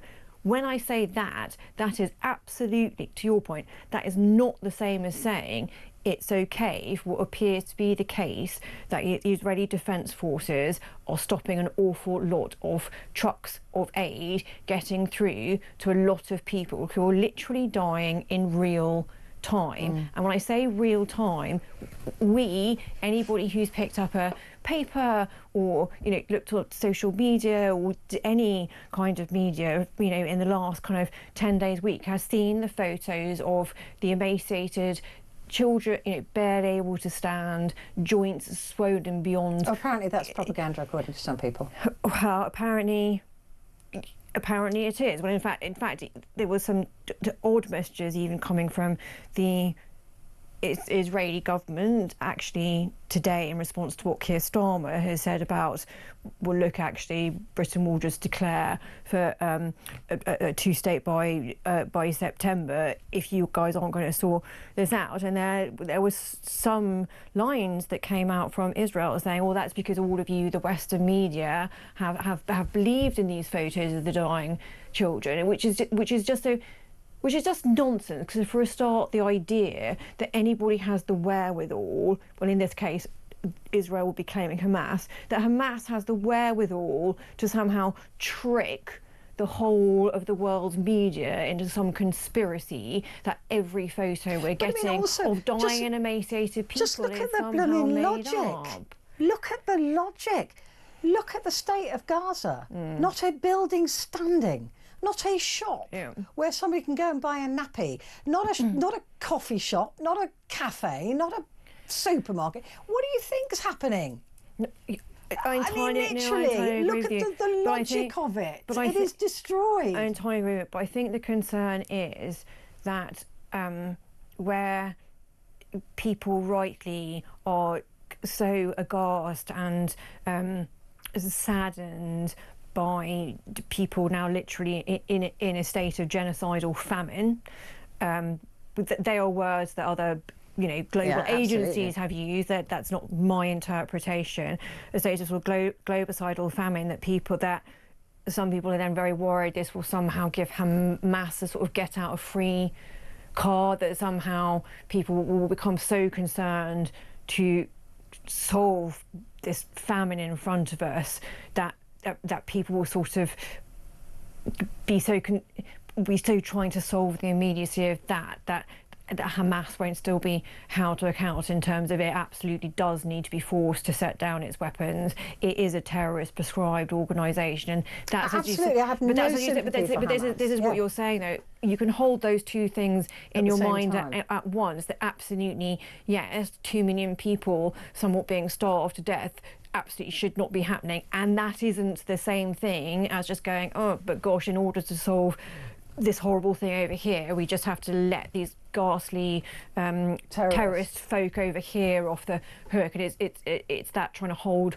all of these seemingly competing, but actually, no, they're just part and parcel of an issue that's been a problem, that people have been trying to, you know, find peace in the Middle East for 100 years. I mean, there are no good guys here. I mean, apart from the innocents that are dying. But I just think when people go, "Oh, it's propaganda," you go, well, where do you think they're buying their food from then? I mean, have you seen Gaza? Have you looked at it? Have you been to a war zone? There have been some strange in all of the mesh of competing ideas. There have been some strange ideas of things which I agree with you, to think that somehow all of the world's media has been conned into thinking there's this famine because some pictures came from somewhere which are all fake. I mean, that's just a.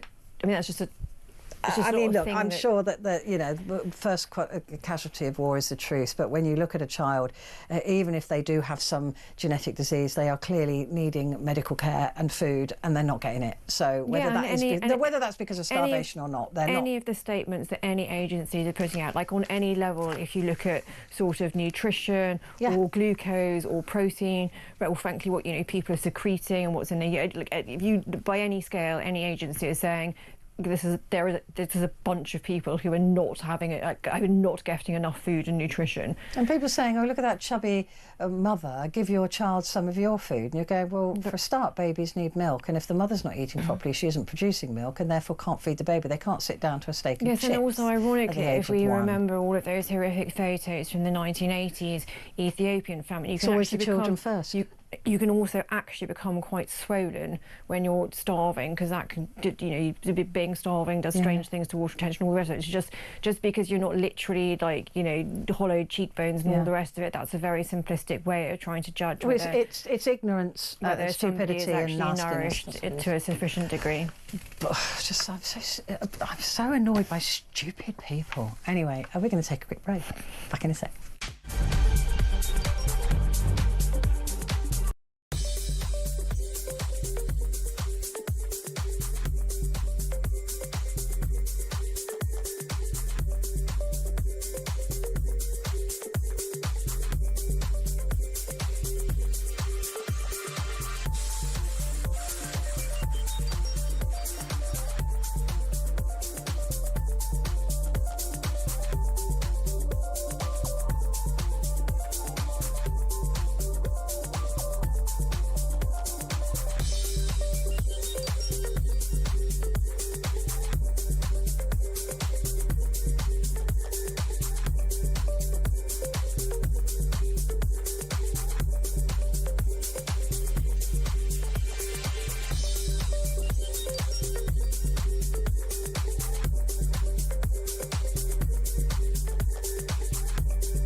Across the UK, on DAB+, on your smart speaker, on your smart TV, and on your side.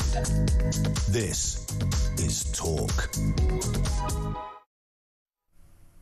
Hello there, this is Talk, and it's Petrie here with you, and Amy Fisher, former Director of Comms for the Conservative Party, is with me, and we're going through Wednesday's papers. So, the Metro, Amy, Labour's low blow. Yeah, Wow. I watched this interview. Gosh, this was quite something. So Peter Kyle, sort of minister who's been responsible obviously for the online safety bill finally coming into effect. But I was going to say basically, but it wasn't basically. There's sort of no room for interpretation in what he said. He said that, Farage saying, Farage has some problems with these online safety measures because I'm quite worried about whether it could be mission creep and it be eroding freedom of speech and ability to criticise governments. I'm a bit worried about that. Peter Carr sort of turned around and said, well, no, you means you're on the side of pedos and you're basically protecting somebody like Jimmy Savile. Yeah.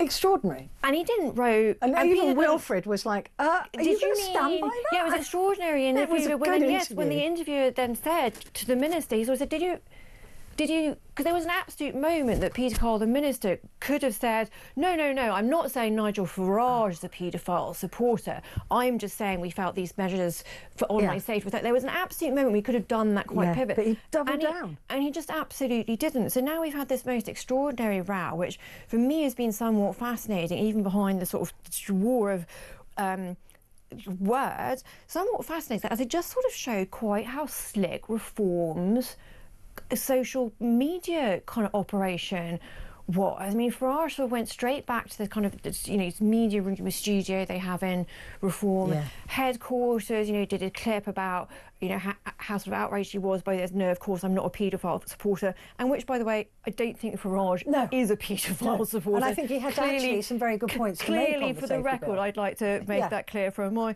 point. And then Reform sort of, you know, pumped this clip out everywhere. And as I say, for all the things that Reform does get wrong, and its kind of massive gaps in sort of candidate vetting and policy formation and general sort of rows with each other, their social media operation, for what it is pretty slick. No, but I thought, and then the way that Number 10 just came straight in behind the minister, and again wasn't sort of trying to fudge it or sort of smooth it over, again just sort of seemed to double down on it, I thought was somewhat extraordinary. But I mean, it was an extraordinary thing to say. I mean, and it does deserve an apology. It does. I mean, as I said, I don't personally think, for all of the criticisms I might make of Nigel Farage, being a paedophile supporter is definitely not one of them. It's not on my bingo card. It's not on the bingo card. But I think actually and so there's a couple of points I'd like to make.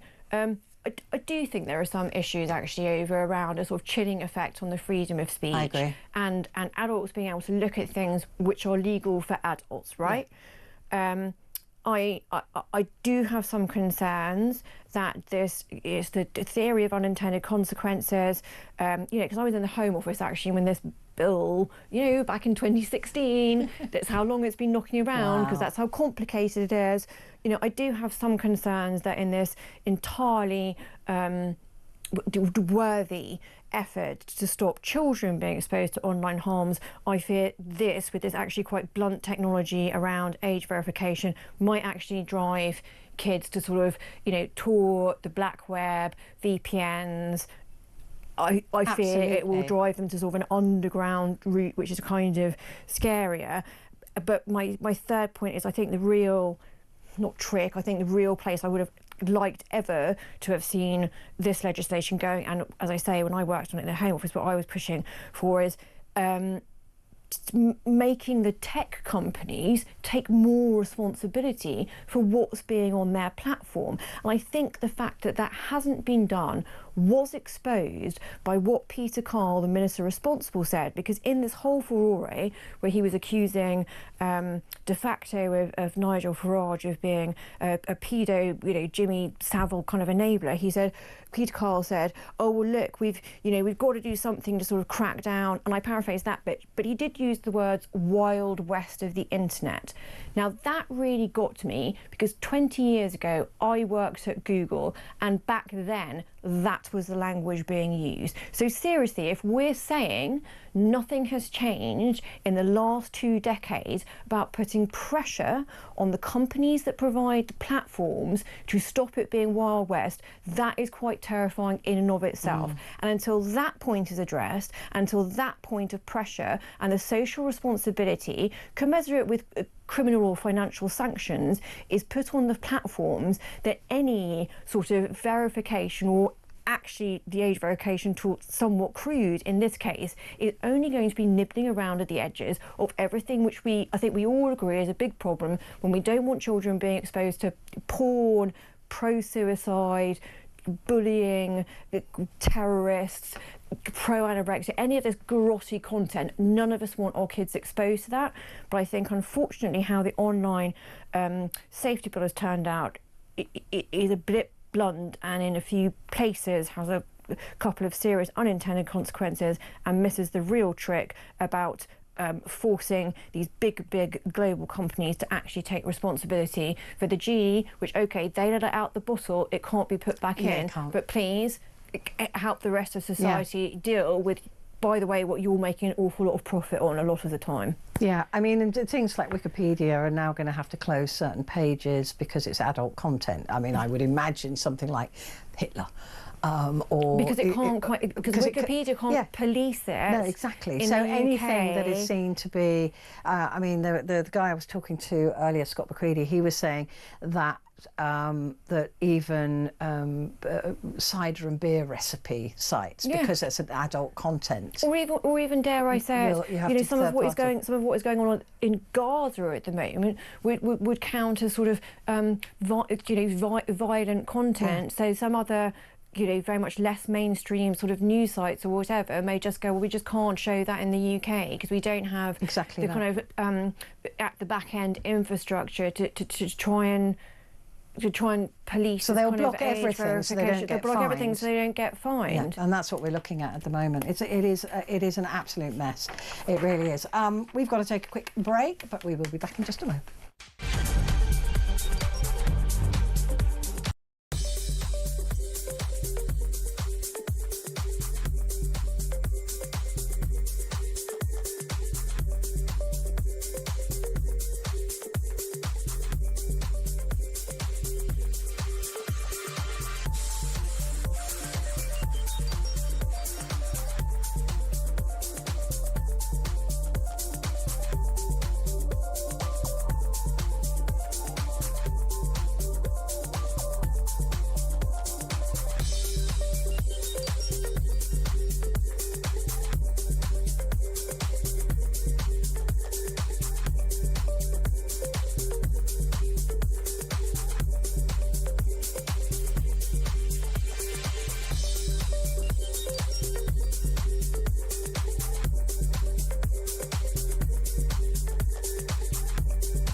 Across the UK, on DAB+, on your smart speaker, on your smart TV, and on your side.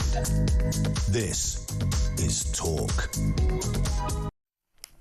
Hello there. Right now on Talk, you're with Petrie and Amy Fisher, and we're going through the newspapers for Wednesday. The Guardian have given up the whole front page to Israeli stories here.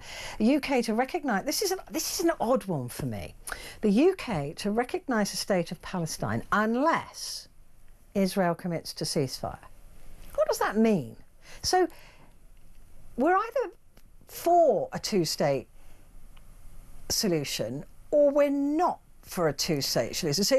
So they'll only get a two-state solution if Israel keeps fighting. But do you know what I mean? I'm very confused by the language of this. So it was around tea time that the news sort of first started breaking that Keir Starmer had sort of decided, and as the news was breaking, as I say, about sort of 4 or 5 o'clock, that UK was going to recognise the state of Palestine, and that sort of isn't that wild insofar as being the accepted policy of many governments for many years, that there needs to be a two-state solution. The sort of the kind of wow, Starmer's gone quite far here, was that I don't think anyone had particularly seen that he was going to say on sort of Wednesday afternoon that this was now going to happen in September. One can look into sort of the timing of it because France has sort of said, France has declared that. The United Nations are looking. The United Nations are looking at it. OK, Germany and the US haven't really sent up any smoke signals, but certainly yes, with France having been quite unequivocally saying that this is what we should be moving to, again, with them committing to sort of having the final decision by September at the next UN meeting. That gives Starmer some kind of diplomatic cover. So you sort of heard the news and was like, right, that seems quite clear. And then sort of as a few hours rolled on, it then became... Well, Israel said, well, you're just rewarding Hamas now. Yes, and then it became, well, what are the conditions on it? Because presumably there does still need to be this bit that we touched on earlier about, there does still need to be something contingent on Hamas not being part of it. It has to be the Palestinian Authority that we're talking about sort of being in control here, not Hamas still. Yeah. So sort of that's still a condition, if you like. And then, but you also seem to be saying it. Well, not seem to be. I mean, this is what the Guardian headline quite clearly states, that it's actually being used as a sort of to turn the screw on some way on Israel. So actually, what seems... So if Israel commit to a ceasefire, we don't commit to a two-state solution. Yes, that's where it then sort of came down to. It's all woolly. Doesn't make any sense. And then there's been this sort of tortuous explanation that, well, because the end point of the two-state solution seems to be moving ever further away now, that's why it needed to be put so firmly back on the table in order to turn the screws on Israel to commit to the ceasefire, which would then mean we go back to the status quo of there not really being a two-state solution Not officially recognised. for another period of time. We're in slightly sort of Alice through the looking glass window. I just don't understand the language on this, and I pride myself as being reasonably switched on with news, but this is kind of like, another story here is very interesting. High-profile Israelis are calling for crippling sanctions on Israel. So a group of high-profile Israeli public figures, including academics, artists and public intellectuals, has called for crippling sanctions to be imposed by the international community on Israel. That's a hell of a story, isn't it? I mean, it is a hell of a story, but I think this is, I think a lot of people who may have been broadly, or there's a crude way to put it, broadly pro-Israel, are now looking at Netanyahu, and he's gone. I mean, he's really sort of going for it now, as I say. Whereas coming up for 2 years ago, when there was the raid on the music festival and all of the Israeli hostages were taken, that was quite an unequivocal act of aggression against Israel. So I think an awful lot of people, they saw it as internationally, globally, I think everyone went, this is an unequivocal, this was an unprompted act of aggression. I think now, you know, with the Israeli Defence Forces and the various proclamations by Netanyahu, you know, that some of that real sympathy has been ebbing away. And it's, you know, if you sort of put this in context, the closest there has ever been to some kind of deal, two-state deal, was sort of in the 1990s with the Oslo Accords, and the two sides that kiboshed it back then were Netanyahu and Hamas. So we're talking about the same, and by Netanyahu I obviously mean the supporters around him and, you know, his political faction and all the rest of it. So now we're literally talking about the same two factions being in conflict as were the ones who put the kibosh on it 30 years ago. So to some extent, I mean, no one's shifted their position. Either side still wants a one-state solution, which is clearly not a good idea, as seen by anybody else. Places like Saudi Arabia and the Abraham Accords and all of those things that were very, very close, and this is why Hamas, it is understood, did attack Israel and that music festival at that time, was because they were getting close to signing the Abraham Accord. But they're being very quiet at the moment. So are the UAE. That's true, yeah. They've been ever so bad, and they're the sort of biggest suppliers of aid to this area outside of the US. Actually, we've heard nothing from them. So it is interesting to me because it was getting quite close to some kind of signature deal to address the situation and come up with a two-state solution. And now it seems to have, like you said, it's further and further away. Actually. Yeah. Well, I sort of wonder whether I'm not comparing him as a sort of person, if you like, but there's bits of Netanyahu that seem to me a bit sort of Putin, in that they're both men who have been pushing for certain things all of their careers, and they are now in their older stages, and neither of them quite achieved in geopolitical terms what either of them thought they were going to do in the 90s. It boils down to ego. And it's boiling down to this, well, I mean, whether it boils down to ego, but if you see the sort of comparison that now they're taking these very hard line decisions to try and achieve goals which they obviously thought they were going to be able to achieve, you know, 3 or so decades ago. Do you see what I'm getting at? I absolutely and completely see that. But again, this story about the high-profile Israelis calling for crippling sanctions takes us back to our original conversation as well. So that they are clearly Israeli and they support Israel, but you can hold both truths at the one time, and that is that even if you support Israel, as these people clearly do, there are some things they need to be accountable for. There are some things that you cannot allow to happen, and that takes us right back there. The Sun here, I'm sure this is a story that has upset you all day, Amy. When I was looking outside just before coming in, I really quickly had to I obviously sort of slightly recognised them, but I was like, I don't know what they've been on television. What do they present? What do they do? Yeah, this is the story about Kat and Pat. Kat Deely and Patrick Keelty have split after 13 years of marriage. This is front page of The Sun. It has been leading on the Mail all day as well online. This morning host, Kat, 48, was working in London while her hubby, I hate the word hubby, 54, was in Dublin for the Late Late Show.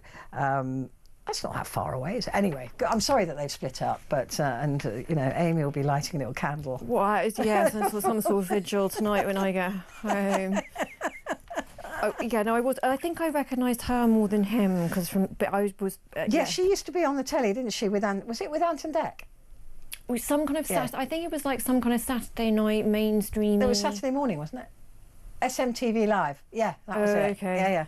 Yeah. Anyway, it was when she was a mere child, now she's on. Me and my vigil at home tonight. There you go. You'll be able to cut. Well, you can take back a copy and cut out a picture if you like. Thank you, Petrie. Thank you very much. I hope they'll be all right with the production team. I'm sure they'll be fine if you take that picture home with you. The Daily Express. Bank warned to cut rates twice to boost the economy. The IMF is calling for this, calling for lower borrowing costs as Britain reels from Reeves' tax raid.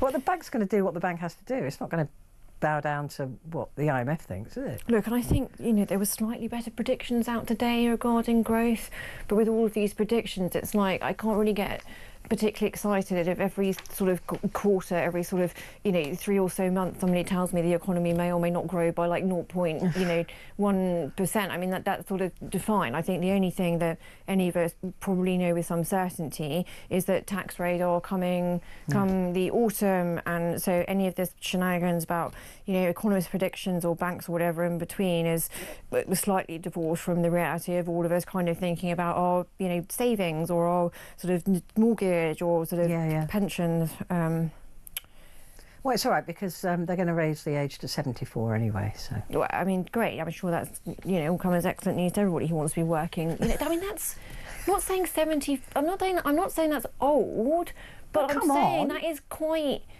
It's all right if you've got a desk job like this. I could be here at 74, but if you're actually doing a proper job, well, I mean, you're not going to be able to. It's just anyway. Right, we're going to have to take a break, but we'll be back in just a moment.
Across the UK, on DAB+, on your smart speaker, on your smart TV, and on your side. This is Talk. Hello there, this is Talk, and it's Petrie and Amy Fisher, who is former Director of Comms for the Conservative Party, looking at the Wednesday papers. The Times, great image there of Buckingham Palace and the parade for the Lionesses. Well, I sort of hope... It's normally in Trafalgar Square, isn't it? It is, but I hope we also get a bigger party. Because I just mean that there are just a lot of people, because obviously the nature of these things, it had to be arranged quite last minute because they only won a couple of nights. You know, so I think there were sort of 65,000 or so people, you know, went to this sort of big street, but amazing and just such a good vibe. And we often, as a country, we do get so het up in, you know, being English and whether you raise the sort of, you know, wave the George Cross, does that make you some sort of racist? And no, actually, we've got, you know, these ladies who, from all the quotes they've said, they're so very proud themselves to be English. We sort of have one of them quoting this sort of Bible and the sort of stuff that motivates them. They're just such great role models. It's so great just to see being able to celebrate bring English and such a nice vibe. And so, as I say, all of these elements together, yes, absolutely have this celebration very quickly after their win, but maybe, I don't know, like in a few weeks' time, just like have a, I don't know, really big street party or something at Well, didn't Keir Starmer, when they won last time, he said, oh, if I was in, basically words to the effect of, if I was in power, I'd give you a bank holiday. Now he is in power. We're a tumbleweed. Hello. Yeah, no, exactly, a tumbleweed. So I don't know, you know, whether it would be possible to organise it. But as I say, like something, you know, to Wembley and just give, as I say, you know, this is kind of rare, very rare happy news in the otherwise miasma of really depressing stuff around at the moment. It'd be great if sort of more of us could have the opportunity to celebrate these lovely young ladies. Exactly, because I think I was, what time was this? I'd probably gone back to bed by this stage. Yeah. Because I'd woken up very early by the dogs this morning. The Times also, now it just clicked into my brain that I accidentally read, but I didn't read the whole piece, but I did read while I was going through all the papers. And it's at the top here, it says, only buy cheap clothes, I'm proof they do last. And I was reading in one of the papers that there was a test done on a £4 T-shirt and a £400 T-shirt. And the £400 T-shirt didn't last as well as the £4 T-shirt. Doesn't surprise me at all. You always think, don't you, if you pay more, you get better quality, but no. No, I think, you know, if you're, particularly for things like, dare I say it, sort of, you know, white T-shirts, which by their nature you're going to need. They're never white for long. You go through them not the way I wash. Exactly, you go through them quite quickly. So certainly with things like that, but it's with any. I think particularly with clothes or sort of anything that has kind of a brand, let alone designer label on it. You know, I've had various friends who sort of work in those industries. They literally like. And it's actually particularly on things like perfumes and the excess, like sunglasses, etc. So literally, the kind of ingredients that go in to a £4 bottle of Superdrug perfume is exactly the same that goes into a Tom Ford, and the only difference is like £100. There's no. I mean, I went to buy There's no difference in the ingredients. Yeah. The only difference is the packaging and the price tag and the marketing, advertising campaigns. I went to buy some more perfume the other day, and I went, I'll just smell. I mean, I just have to shower. I think there's a sliding scale in between expensive perfume versus smelling, Petrie, if I may be so bold as to suggest. I mean, I do shower. I just don't. But the perfume itself, and I bought a cheap bottle actually. Where was it? It was somewhere like Zara. No, M&S do really like own brand. Go to Boots. It's like 140 quid. Yeah, it's like all sold out in like M&S. You can't, because all the reviews of it sort of appeared in one review. It's now all sold out. It's like £12 a bottle, and it basically smells exactly the same as some sort of £100 ludicrous. But have they not got more actual perfume in them? I mean, unless they're stronger. It's the eau de parfum and parfum. Yeah. So parfum is the kind of very traditional, like the concentrated scent of it, but kind of nobody really. basically almost any perfumes you buy in sort of, Boots or Peter Jones or wherever, it's going to be eau de parfum. It's the stuff you can quite liberally spray around, and it's the stuff that it is, as I say, pretty much the same ingredients from something which can be at a far more reasonable price point. You just haven't paid for a lot of glossy adverts in sort of Vogue with emaciated models. I was absolutely shocked. Just to show how long it's been since I bought my own perfume, but I was like, what? I'm not buying that. That's outrageous. Right, let's... The Independent, again, that's the Starmer tells Israel UK will recognise Palestinian state unless. The Daily Mail going with Starmer's reward for Hamas and talking about William going to a Greek island or something. William and Kate and the family for a holiday. Kat Deely's marriage split, heartbreak. They don't look particularly heartbreaking. And then the Daily Star, great picture on the front of the Daily Star. And this nice point that, it's the second one that the ladies have won in quite close succession. Well, at least they're bringing the trophies home. Yeah. More can be said for the men's. Well, no, quite. And then I think it's in 2035 we're bidding, as in Britain's bidding to host the ladies.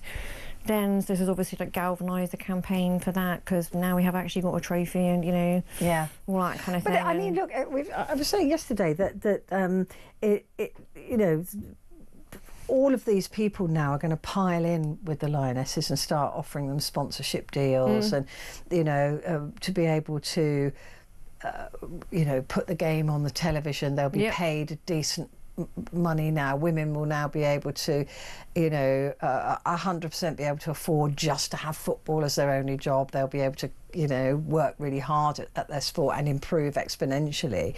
I mean, this is a big moment for women's football, and I know a lot of men are going, "Oh, I hate women's football, isn't it?" There, but actually, they're 50 years behind the men. 50 years ago, it was illegal for women to play professional football. football. Well, they were sort of banned from kind of various sports pitches, so quite literally didn't have any space to play. There were no academies for young women to train in, to learn in. Exactly. And all the men have had those benefits. But I also hope this will have maybe a knock-on for sort of other sports women want to play as well. So, I'm not going on some big feminist, women just as good as men at all. But look, in this case, the ladies have done pretty well, better than the men. Yeah. Also just... Because also there used to be this thing, I think maybe even up until like about sort of, I don't know, even when I was at school, like it just wasn't cool to be sporty. Do you know what I mean? It wasn't cool to be sporty. Because you get all sweaty and you have to tie your hair back and all this kind of thing. But actually, so I sort of hope that this, gives some... I think it's becoming slightly over, but role models, and it is cool to be fit and healthy, and look how happy and pretty all of these women. By the way, I don't say that you have to be pretty to be a woman, but I just mean these are it's nothing about sort of being sweaty and wearing an ugly gym skirt. This is a very exciting thing you can achieve. Also, Amy, I think that for young people, the idea of proper team sports and team spirit is so important. It's so important. It's so important. You're learning to work within a team, learning that you're not always the star of the team. And having a bit of a pride in both your personal achievement and commitment, but that of, as you say, working together as a unit. And being part of something. And I think all too often now with young people that, they're very insular and isolated, perhaps at home playing on their games because parents think it's safer.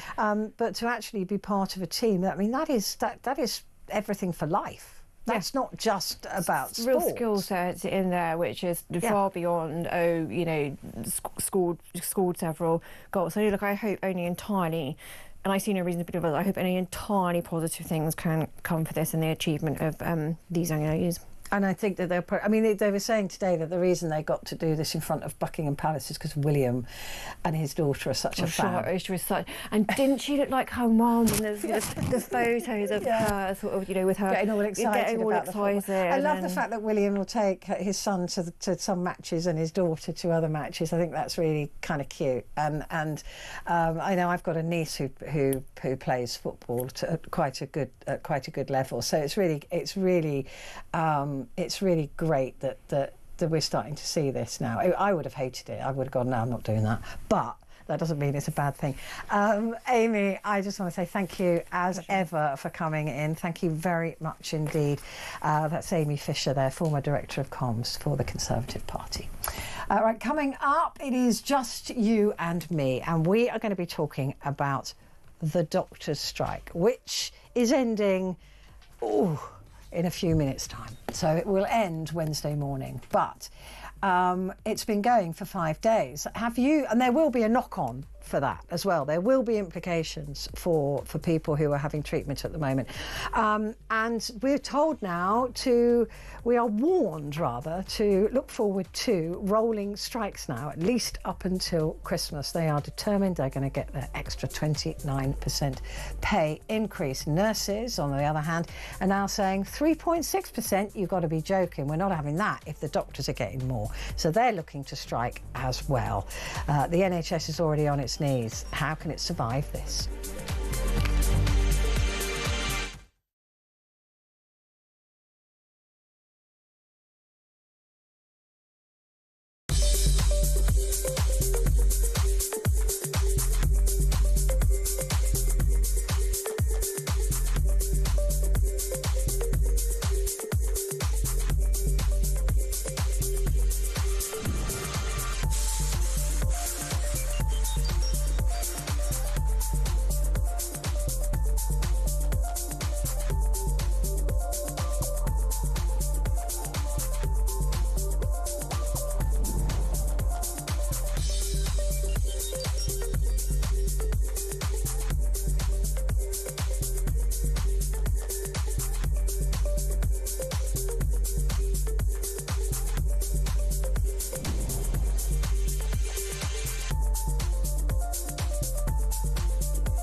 Across the UK, on DAB+, on your smart speaker, on your smart TV, and on your side. This is Talk.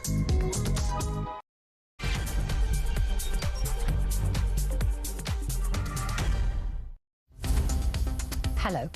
Good morning to you. It is Petrie here with you for the next hour. And this hour is all yours. There are no more guests. That is it. Nothing. It's just you and me. And we're talking this morning about the doctor strike. And I chose today to do it because this is the end. Today marks the end, at 7 a.m. anyway, of the doctors, the junior doctors' first, well, this year, 5-day strike. Phew, we're all thinking, phew, 5 days, we made it. But patients must brace themselves for 6 months, at least, of snowballing industrial action, the head of the NHS has said, as relations disintegrate between ministers and union leaders. Now, union leaders at the BMA are pushing for another 29% pay increase for junior doctors. Junior doctors now want to be called resident doctors, so I'm going to call them junior doctors, just because I'm being annoying. Junior doctors have a 6 months mandate for strike action, which expires on January the 6th. However, this autumn, They could be joined by consultants and mid-grade doctors who were sent indicative ballots for industrial action last week over a 4% pay offer, which their representatives described as an insult. Those ballots close on September the 1st. I'm sure that consultants and mid-grade doctors are handsomely rewarded. And who else has got a pay rise?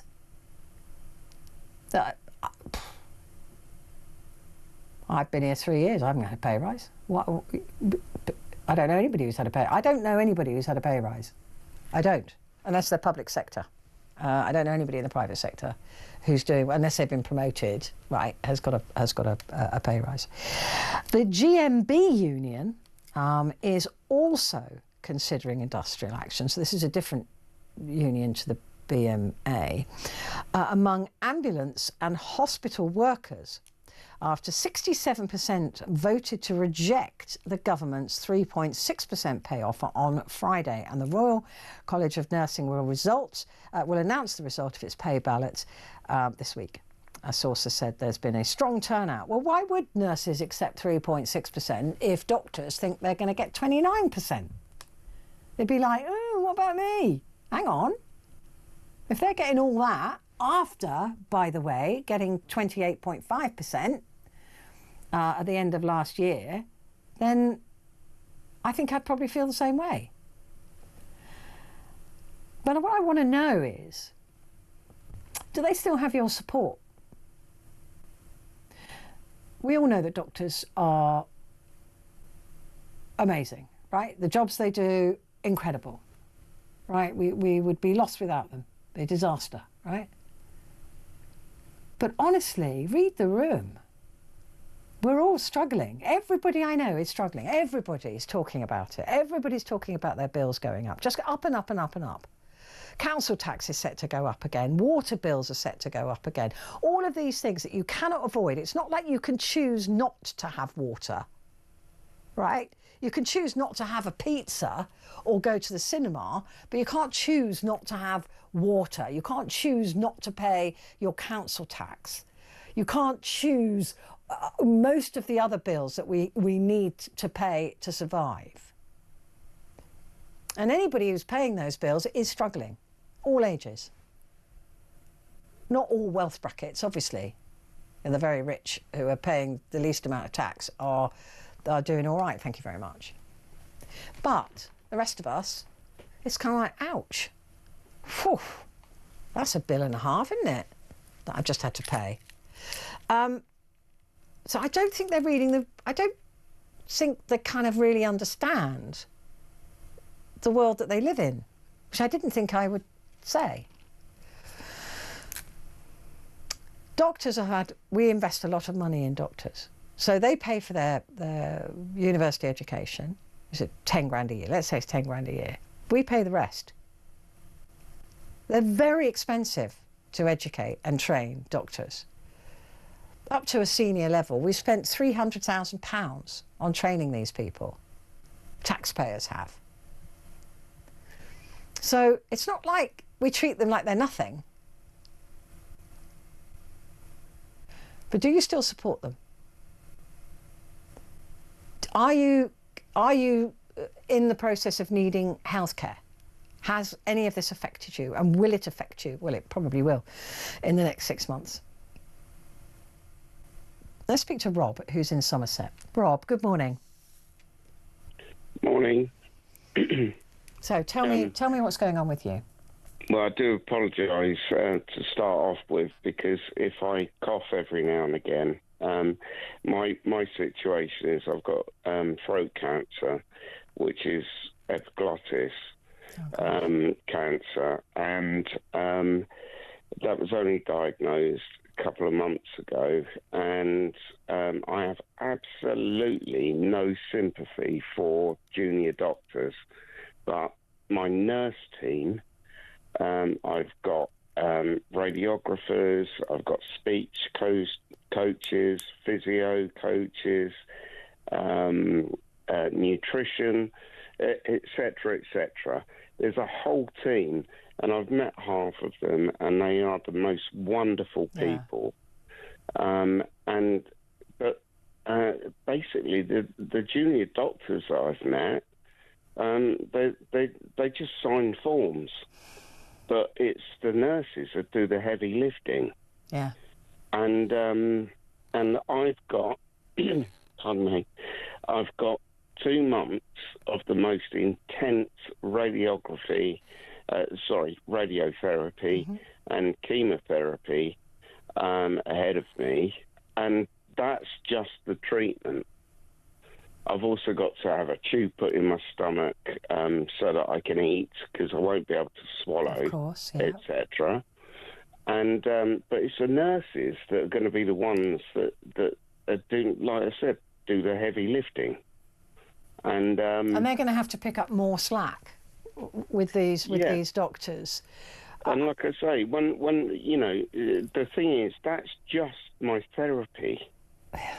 When the therapy stops, I've probably got 6 months to a year of intensive, extensive treatment afterwards. I've also got a support team. I mean, I cannot say a bad word against the nurses. They're wonderful, do a great job, and but junior doctors, no.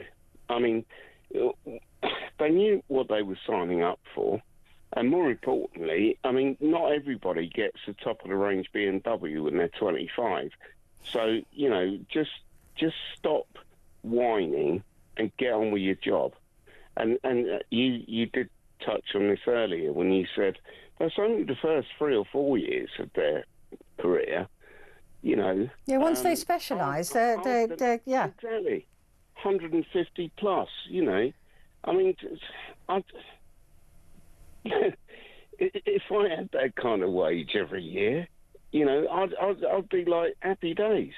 But I mean, also, Rob, there's a couple of other things to add to that, because we do invest a lot of money in their training, and often they will take that money that the taxpayer has put into their training, and increasingly now they'll off to Australia, taking all the money we've invested in them, and gift it to another nation.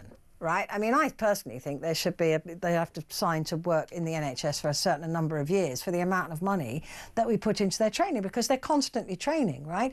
If they start off as junior, as these the interns, they go into hospitals alongside more experienced doctors. They learn all the stuff. That still costs money. That's doubling up on people because they need to learn. And then you've got also, they go to different hospitals and learn different things in different and then they determine what speciality they want to go into, or they want to train as GPs, or whatever it is. All of that is taxpayer money spent investing in them.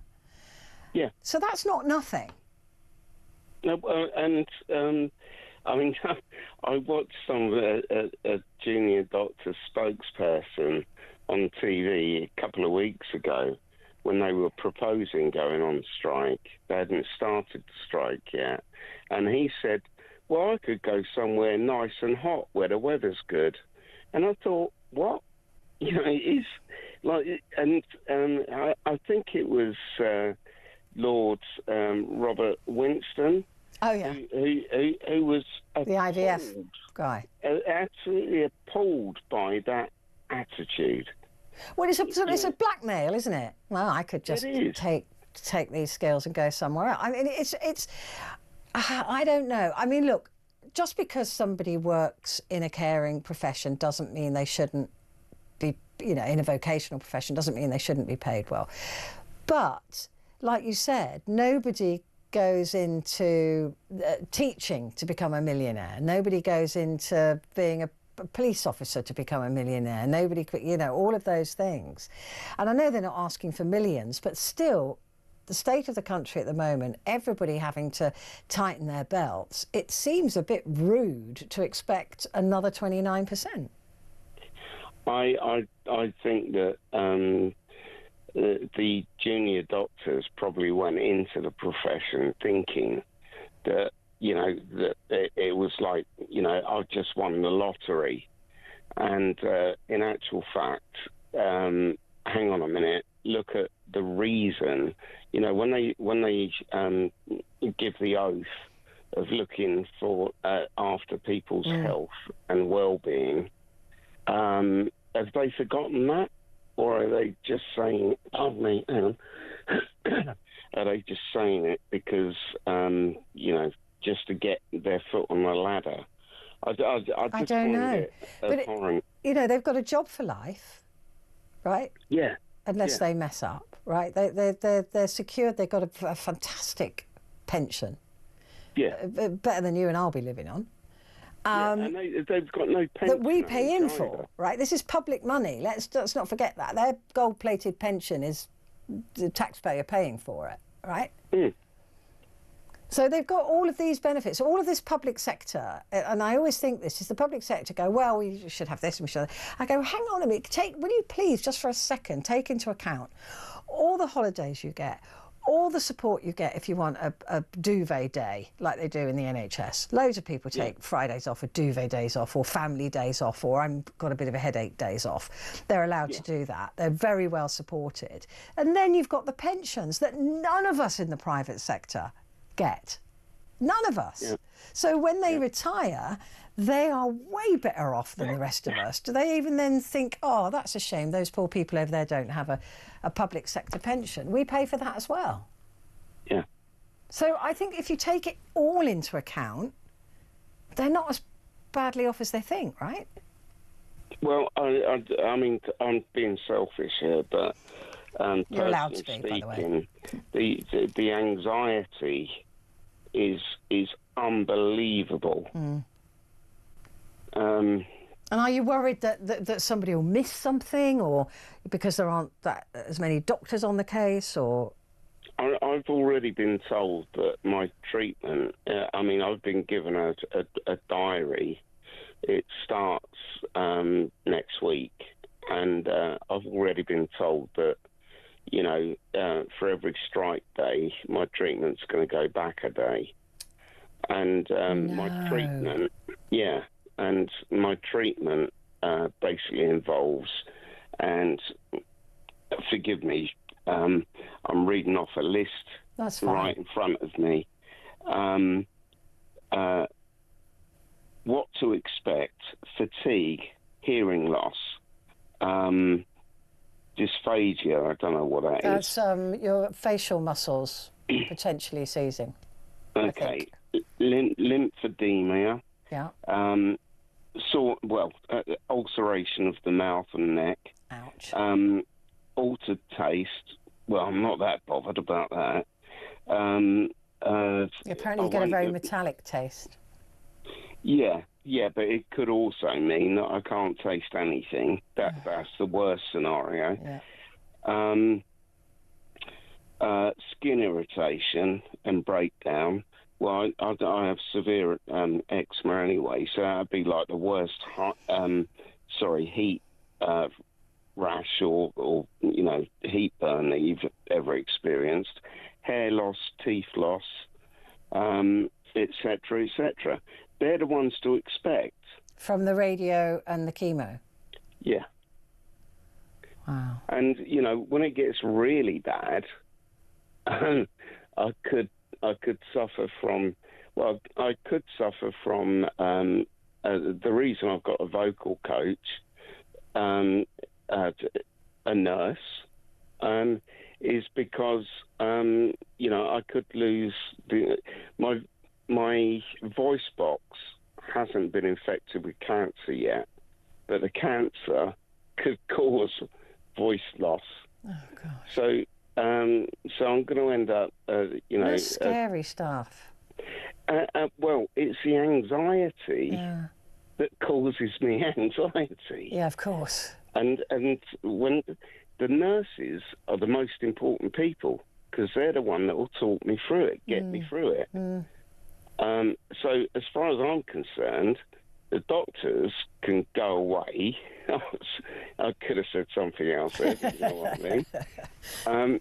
But as far as I'm concerned, forget the doctors. Give whatever the doctors expect to the nurses, because they're the ones that are going to be helping me through this. Yeah, I mean, you always see, obviously nurses outnumber doctors, but they're always the ones that you go to and ask advice of and talk to and all of that, aren't they? They're the people who will hold your hand through this. Honestly, like I say, I've met probably half of the nurse team so far, and they are the most wonderful people you could ever... I feel safe in their hands. If they're not there, I'm really struggling to keep it together.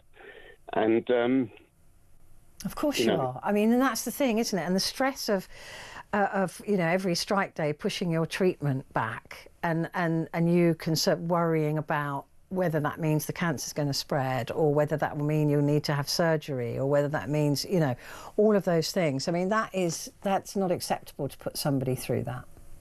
No. And do you know what? Even when I've been through my treatment, like I say, the aftercare is all going to be nurses. But also, more importantly, I'm not that selfish that when I've been through my treatment, somebody else is going to take my place. And, it's just an awful situation. And this is what I keep saying. It's not just an inconvenience. This is life or death. Yeah. Of somebody else. This is life or death. Or prolonged pain. Yeah.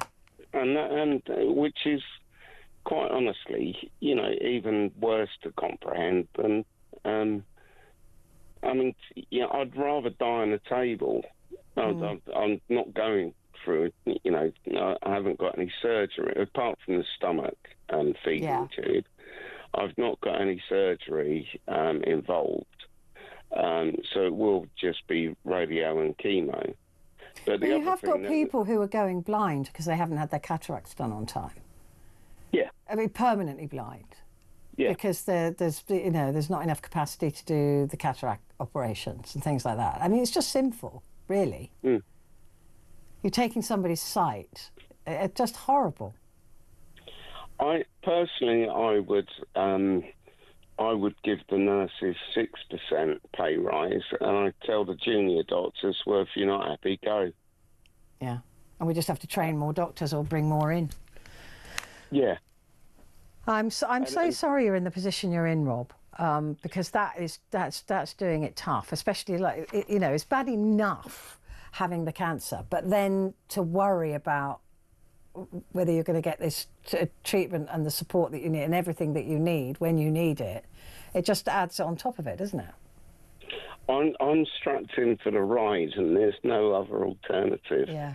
There is one alternative, and if that is that it gets too much, I'm not going to say it, but... but that, again, if there are people living with chronic pain and their surgeries or their treatments are pushed back because of these strikes, there are people who may contemplate doing that. I've already thought about it, but... I'm going to start the journey and let's see what happens. But like I said to you, at the minute, it's not... I've had so many painful procedures already that, none of it's pleasant. But I'm strapped in for the ride, and I'll see how I get on. Yeah, well, don't you be thinking those thoughts anymore, right? Yeah, let's see what happens. Yeah, well, before anything happens, you give us a call, all right? Okay. I think you're wonderful, by the way. I've spoken to you a couple of times a few years ago now, but when you were on mainstream TV. But anyway, I think you're great. And, bless your heart. Well, listen, Robert, you keep in touch, all right? If there's anything we can do, you let us know. Thank you very much. Appreciate it. All right, you take care, my love. Rob there in Somerset. I mean, that is just too much, isn't it? You've got throat cancer and you're worried about your treatment being pushed back. Every day there's a strike, it pushes his treatment back. It's not acceptable. I'm going to take a break. Back with you in a second.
Across the UK, on DAB+, on your smart speaker, on your smart TV, and on your side.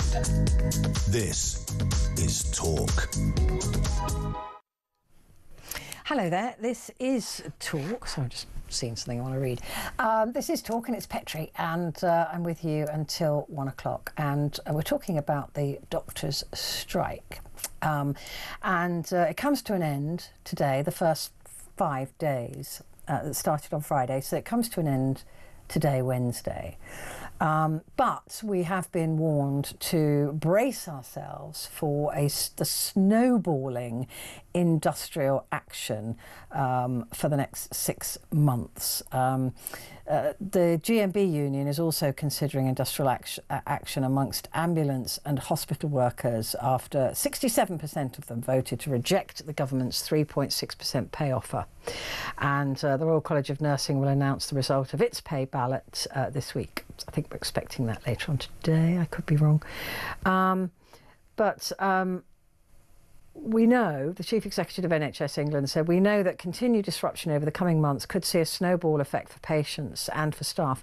We've seen that before, and it's taken a huge effort over the last year to build momentum back up on reducing waiting lists and times. We're all determined to make sure this does not happen.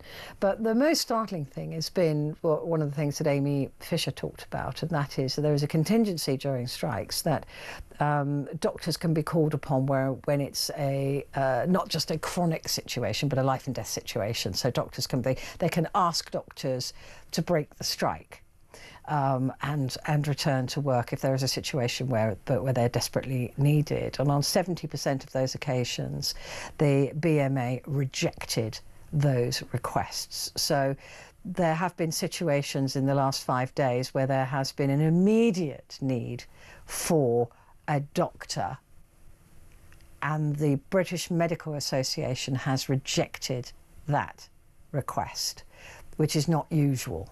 Normally, if it is a life and death situation, that this is vital that we get a doctor in for this, they will be provided and they'll be allowed to break the strike.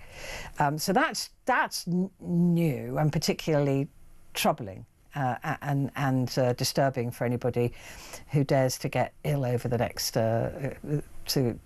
6 months. Kevin in Basingstoke is on the line now. You support the strike? I do support the strike. I mean, our human rights haven't been scrapped yet, have they? So we do have the right to strike. So, well, not everybody has the right to strike. Well, no, not everybody. I mean, if you're in the military, police or prison service, but that's because that is national security. That's why they can't strike. And you don't think that medicine is up there with that? No.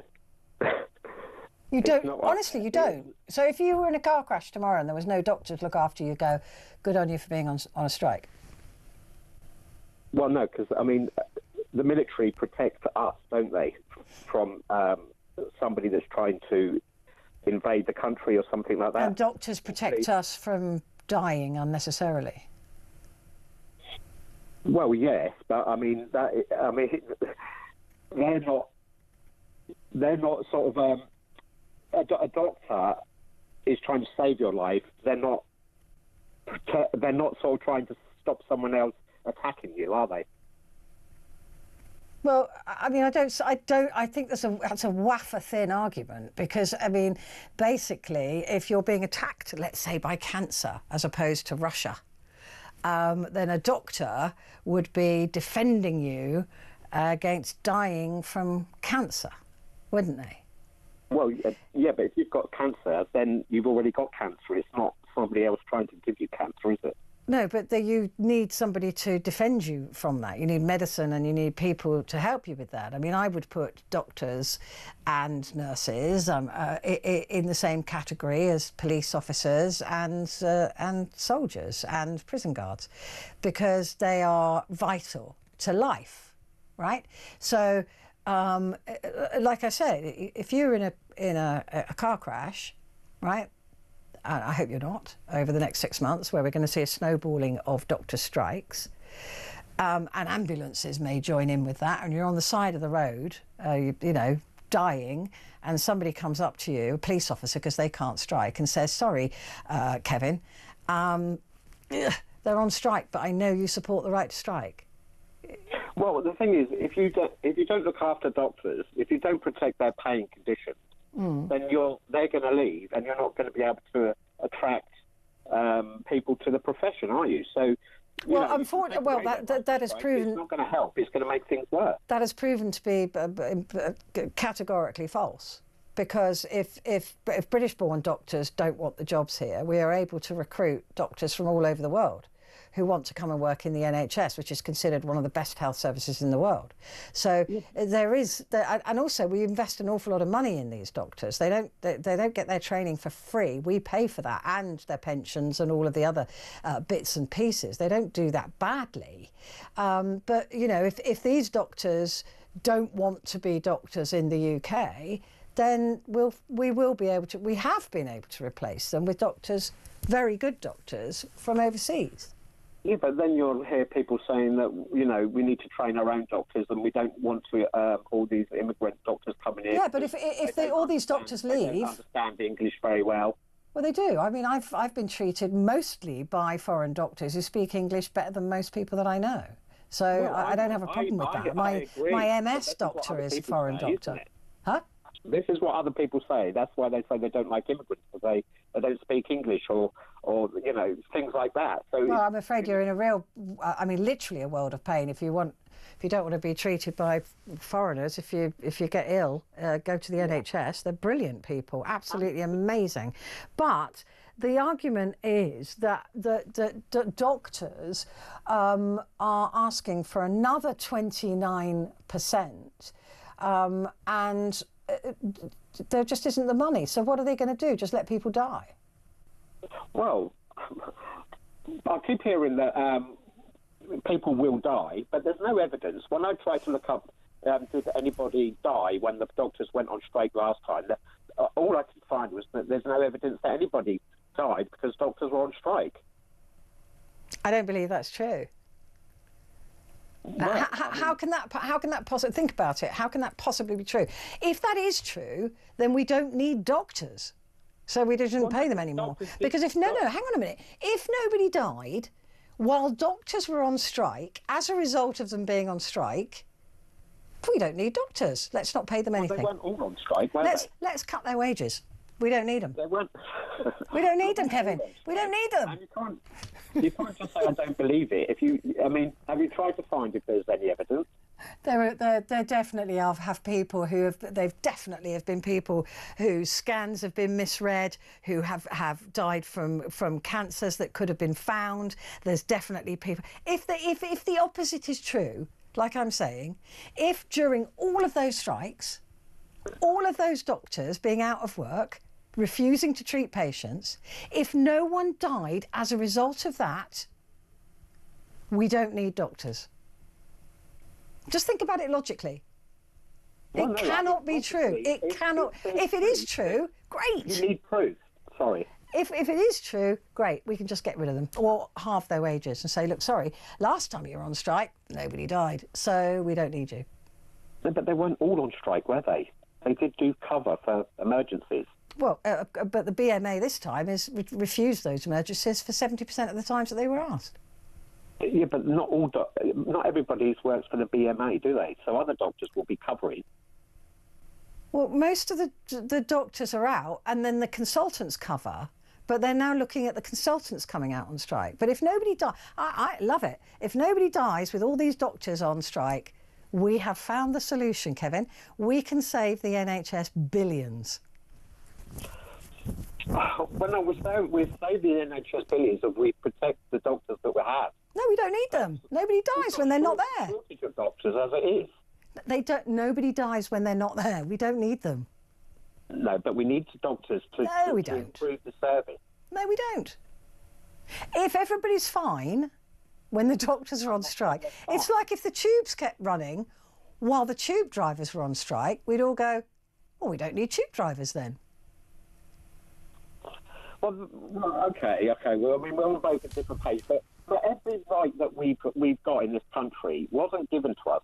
People had to fight for it, didn't they? Without the right to be able to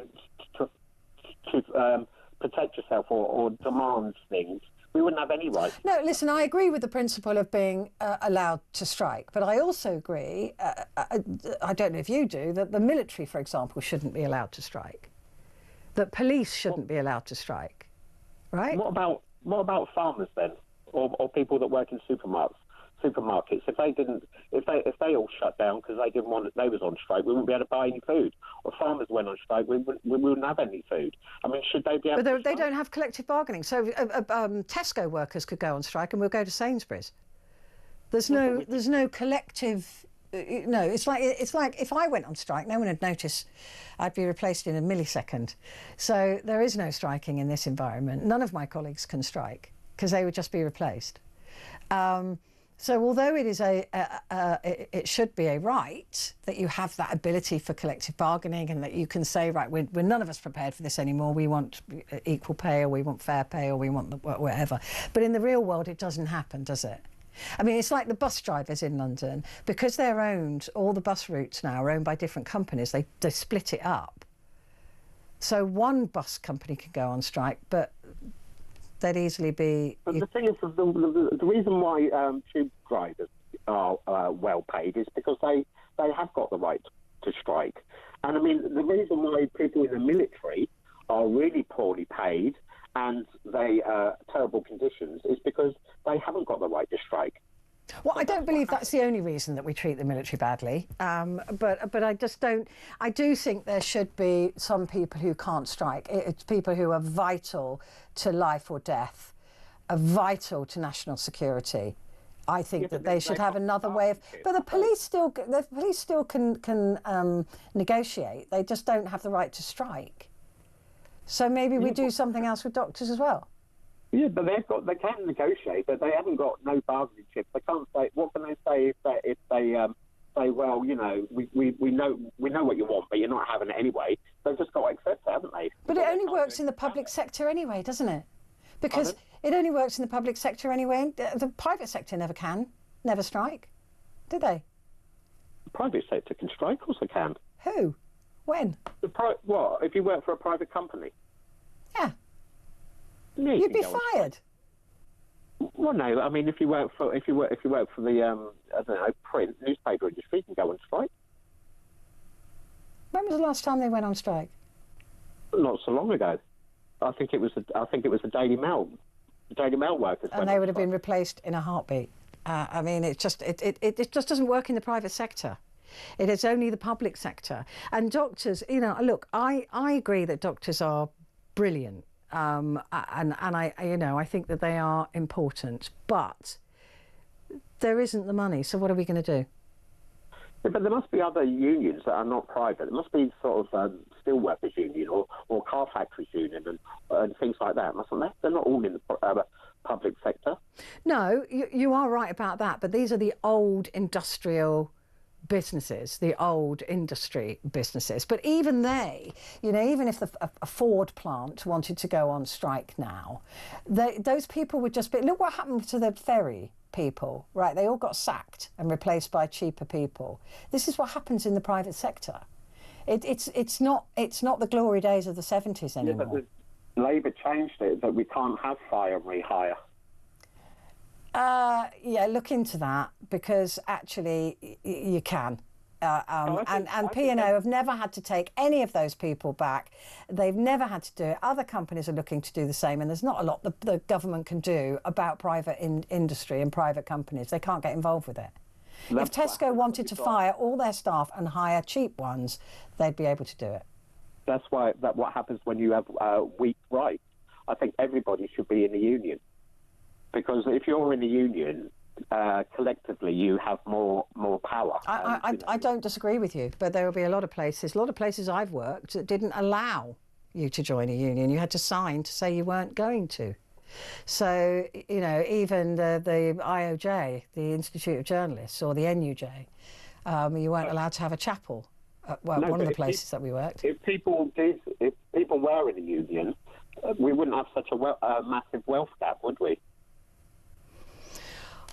I think there was still a massive wealth gap when the unions were more powerful. And I know about this because my dad was the industrial correspondent for the BBC at the time. The unions were massive.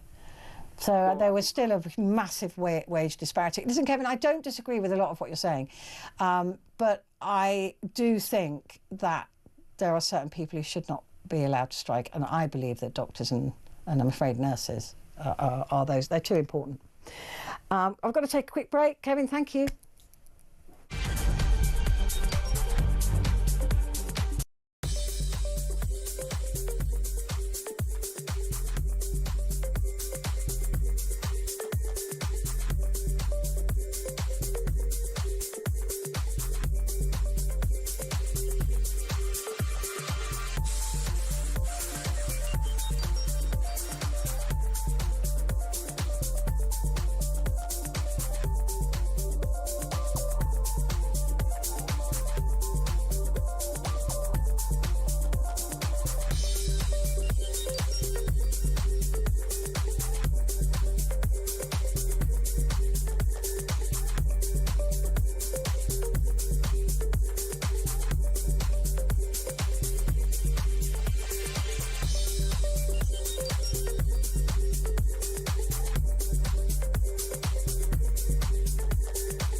Across the UK, on DAB+, on your smart speaker, on your smart TV, and on your side. This is Talk. Good morning, it's Petrie here, and we're talking about the doctor's strike and whether you support it. And I do agree with Kevin that I do believe in the right to strike. I just think that, as with the police and the military and prison guards, that added to that list should be people who are vital to life or death. Got this message, Kevin, I hope you're still listening, from Maxine, who said, my mum died during one of the doctor's strikes in 2023. She started to deteriorate in hospital after being in there for 5 days. On day 6, which was the first day of the strike, she went massively downhill in August 23, and she died on the last day of the strike. She was not expected to die, and they were talking about her coming home. I believe the strike was the main contributor to her death, even though the hospital obviously denies this. So I'm very sorry, Kevin. People do die during these doctors' strikes. I mean, that is a good point as well. I mean, what hospital is going to accept that a lack of treatment caused the death of somebody? It's going to end in a lawsuit, isn't it? Gary said, hi Petrie, I'm on the doctor's strike. I was always in support of them in the past few years, but now I think they're just being greedy. I don't know anyone who's been given pay rises to match inflation, not one. Everybody is struggling. I actually don't think anyone in the NHS, etc., should be allowed to strike. I include all emergency service staff. If that particular career choice doesn't pay enough, then find another job or a second job, like many people have to. These strikes are putting people's lives in danger. Shame on them. And that's from Gary in Glasgow. And then, I mean, I echo that, especially when learning that the BMA has refused to allow doctors to cross the picket line in 70%, metaphorical picket line, in 70% of cases where they were asked to do so when it's been an emergency situation. And 70% of the time the BMA have gone, nope, we're not allowing that. So there's something that's, you know, not healthy, excuse the pun, going on there. Heather said, I don't support the doctors and nurses strikes, and they should be banned because they're putting patients' lives at risk, and the medical profession should be a vocational profession. They should put patients first before themselves. With them going on strike, patients will lose trust and respect in the NHS. To that point, Carol is here from Manchester. Hello, Carol. Oh, hi. Anyway, I think it's bigger than the question, you know, like regarding. I think we are a civilised country. That's what we are. And the behaviour with the doctors and the health staff and whatever is absolutely horrendous, terrible. You know, like with it.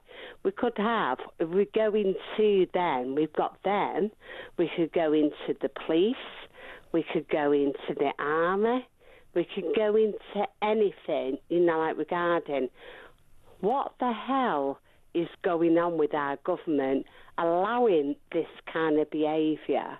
And I totally agree, you know, like with the nurses, they do a hell of a lot more. A hell of a lot, yeah. They're more than our junior doctors. And they are behaving. Well, they're often training the junior doctors, right? A nurse with experience is having to hold the doctor's hand. Exactly. Yeah. And the thing is, they are on reasonable money. Reasonable money.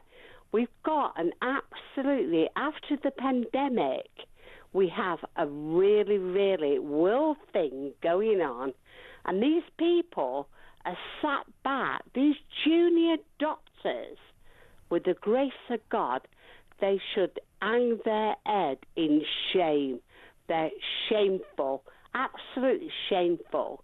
You know, like, they have my daughter is a lawyer, and she has to have this kind of thing that she speaks about, which is honouring her country, her behaviour and everything. Well, junior lawyers get paid nothing.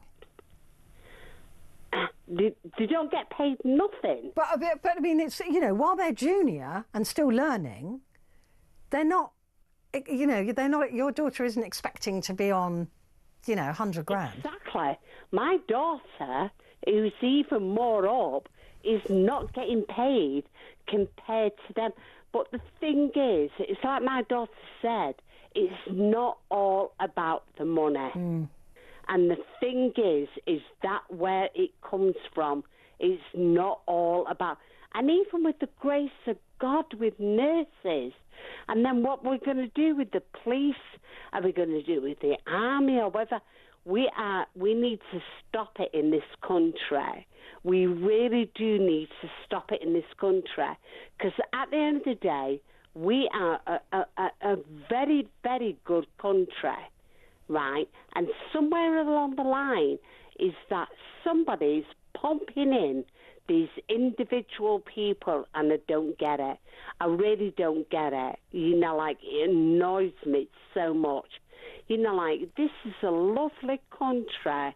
We've tried to do our best. Sometimes we have to tighten our belt up, you know, like, and we have to do what we have to do. And my God, we've got the people that actually are controlling our lives, and they're going on strike. Yeah, I mean, the NHS, it is so fundamental to this country, isn't it? It's so fundamental to every single part of this country, that if people are on strike, that so much goes wrong in this country if it's the NHS. I know anyway, because I've got one of my bestest mates with all this crap that's going on. It is absolutely, and including me, you know, like, I've got something that's going on with me, and, you know, like, with the grace of God, I'm very lucky. I've got a thing on Thursday or whatever. I know loads of people that are being, we're the ordinary people. Nobody talks about, I know you do, my sweetheart, I know you do. But nobody in the news, in the what you call, we're just percentage. That's all we are, a percent. If it's 5% up or 40% up, we're real people. I know, you're not treated as individuals, and that is always something that, as you know, I try to change. But you always have. That's why I listen to you. But this is the truth of it, Carol, and you're absolutely right, is that it's people like Carol, it's people like Rob, you know, all these people who've got genuine lives and genuine issues and genuine problems, and they're just a blanket blob when it comes to us talking about doctor strikes and things, and it's just not on. We need to put a face to all of these people. I've got to take a quick break, but I will be back in just a moment.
across the UK, on DAB+, on your smart speaker, on your smart TV, and on your side.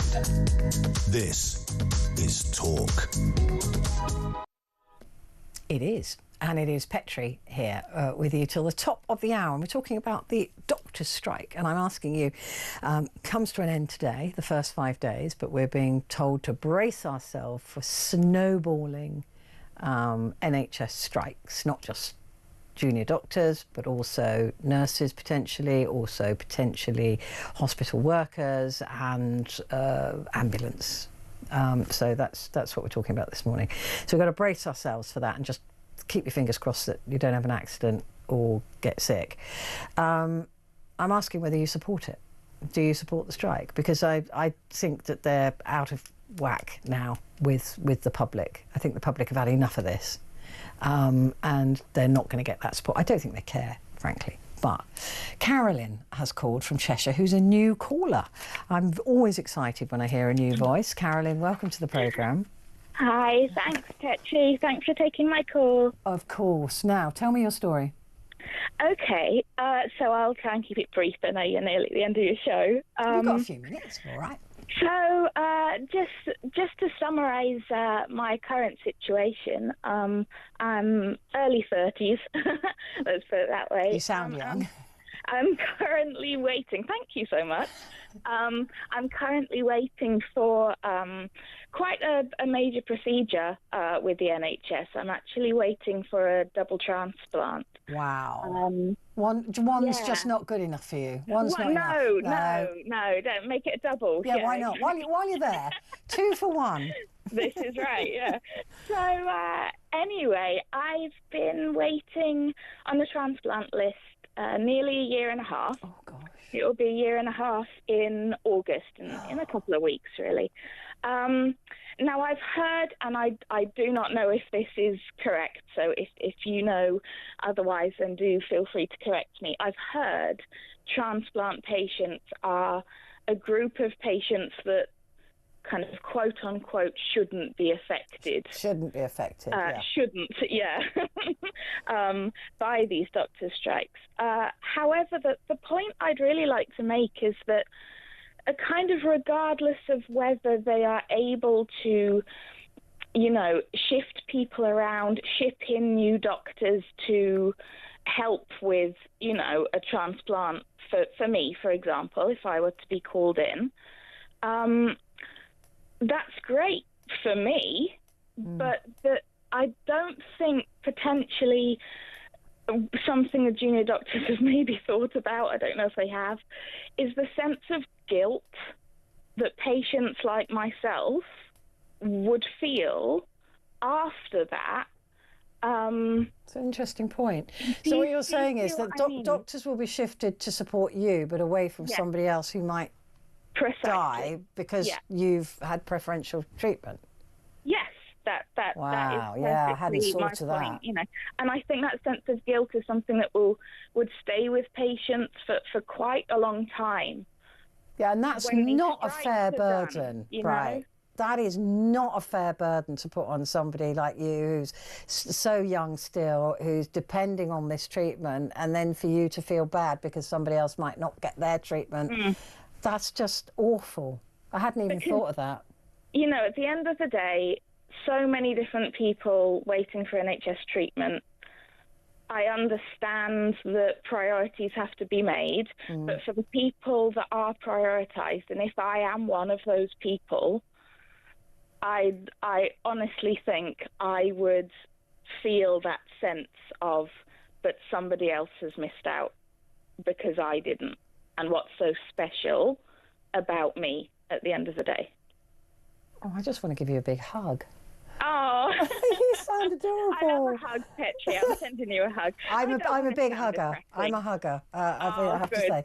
I mean, I'd not even thought of it from that point of view. But you're right. If they start to have to ration treatment in the way that we expect they will, given that there will be strikes, that is a burden too far, really. Especially when you're going to be going through that. Are you close to the top of the list now? You would hope so. It's a points-based system, so I will have accrued points for the number of days I have waited. I will also be receiving points because I am on dialysis now. Right. As well, that gives you extra points.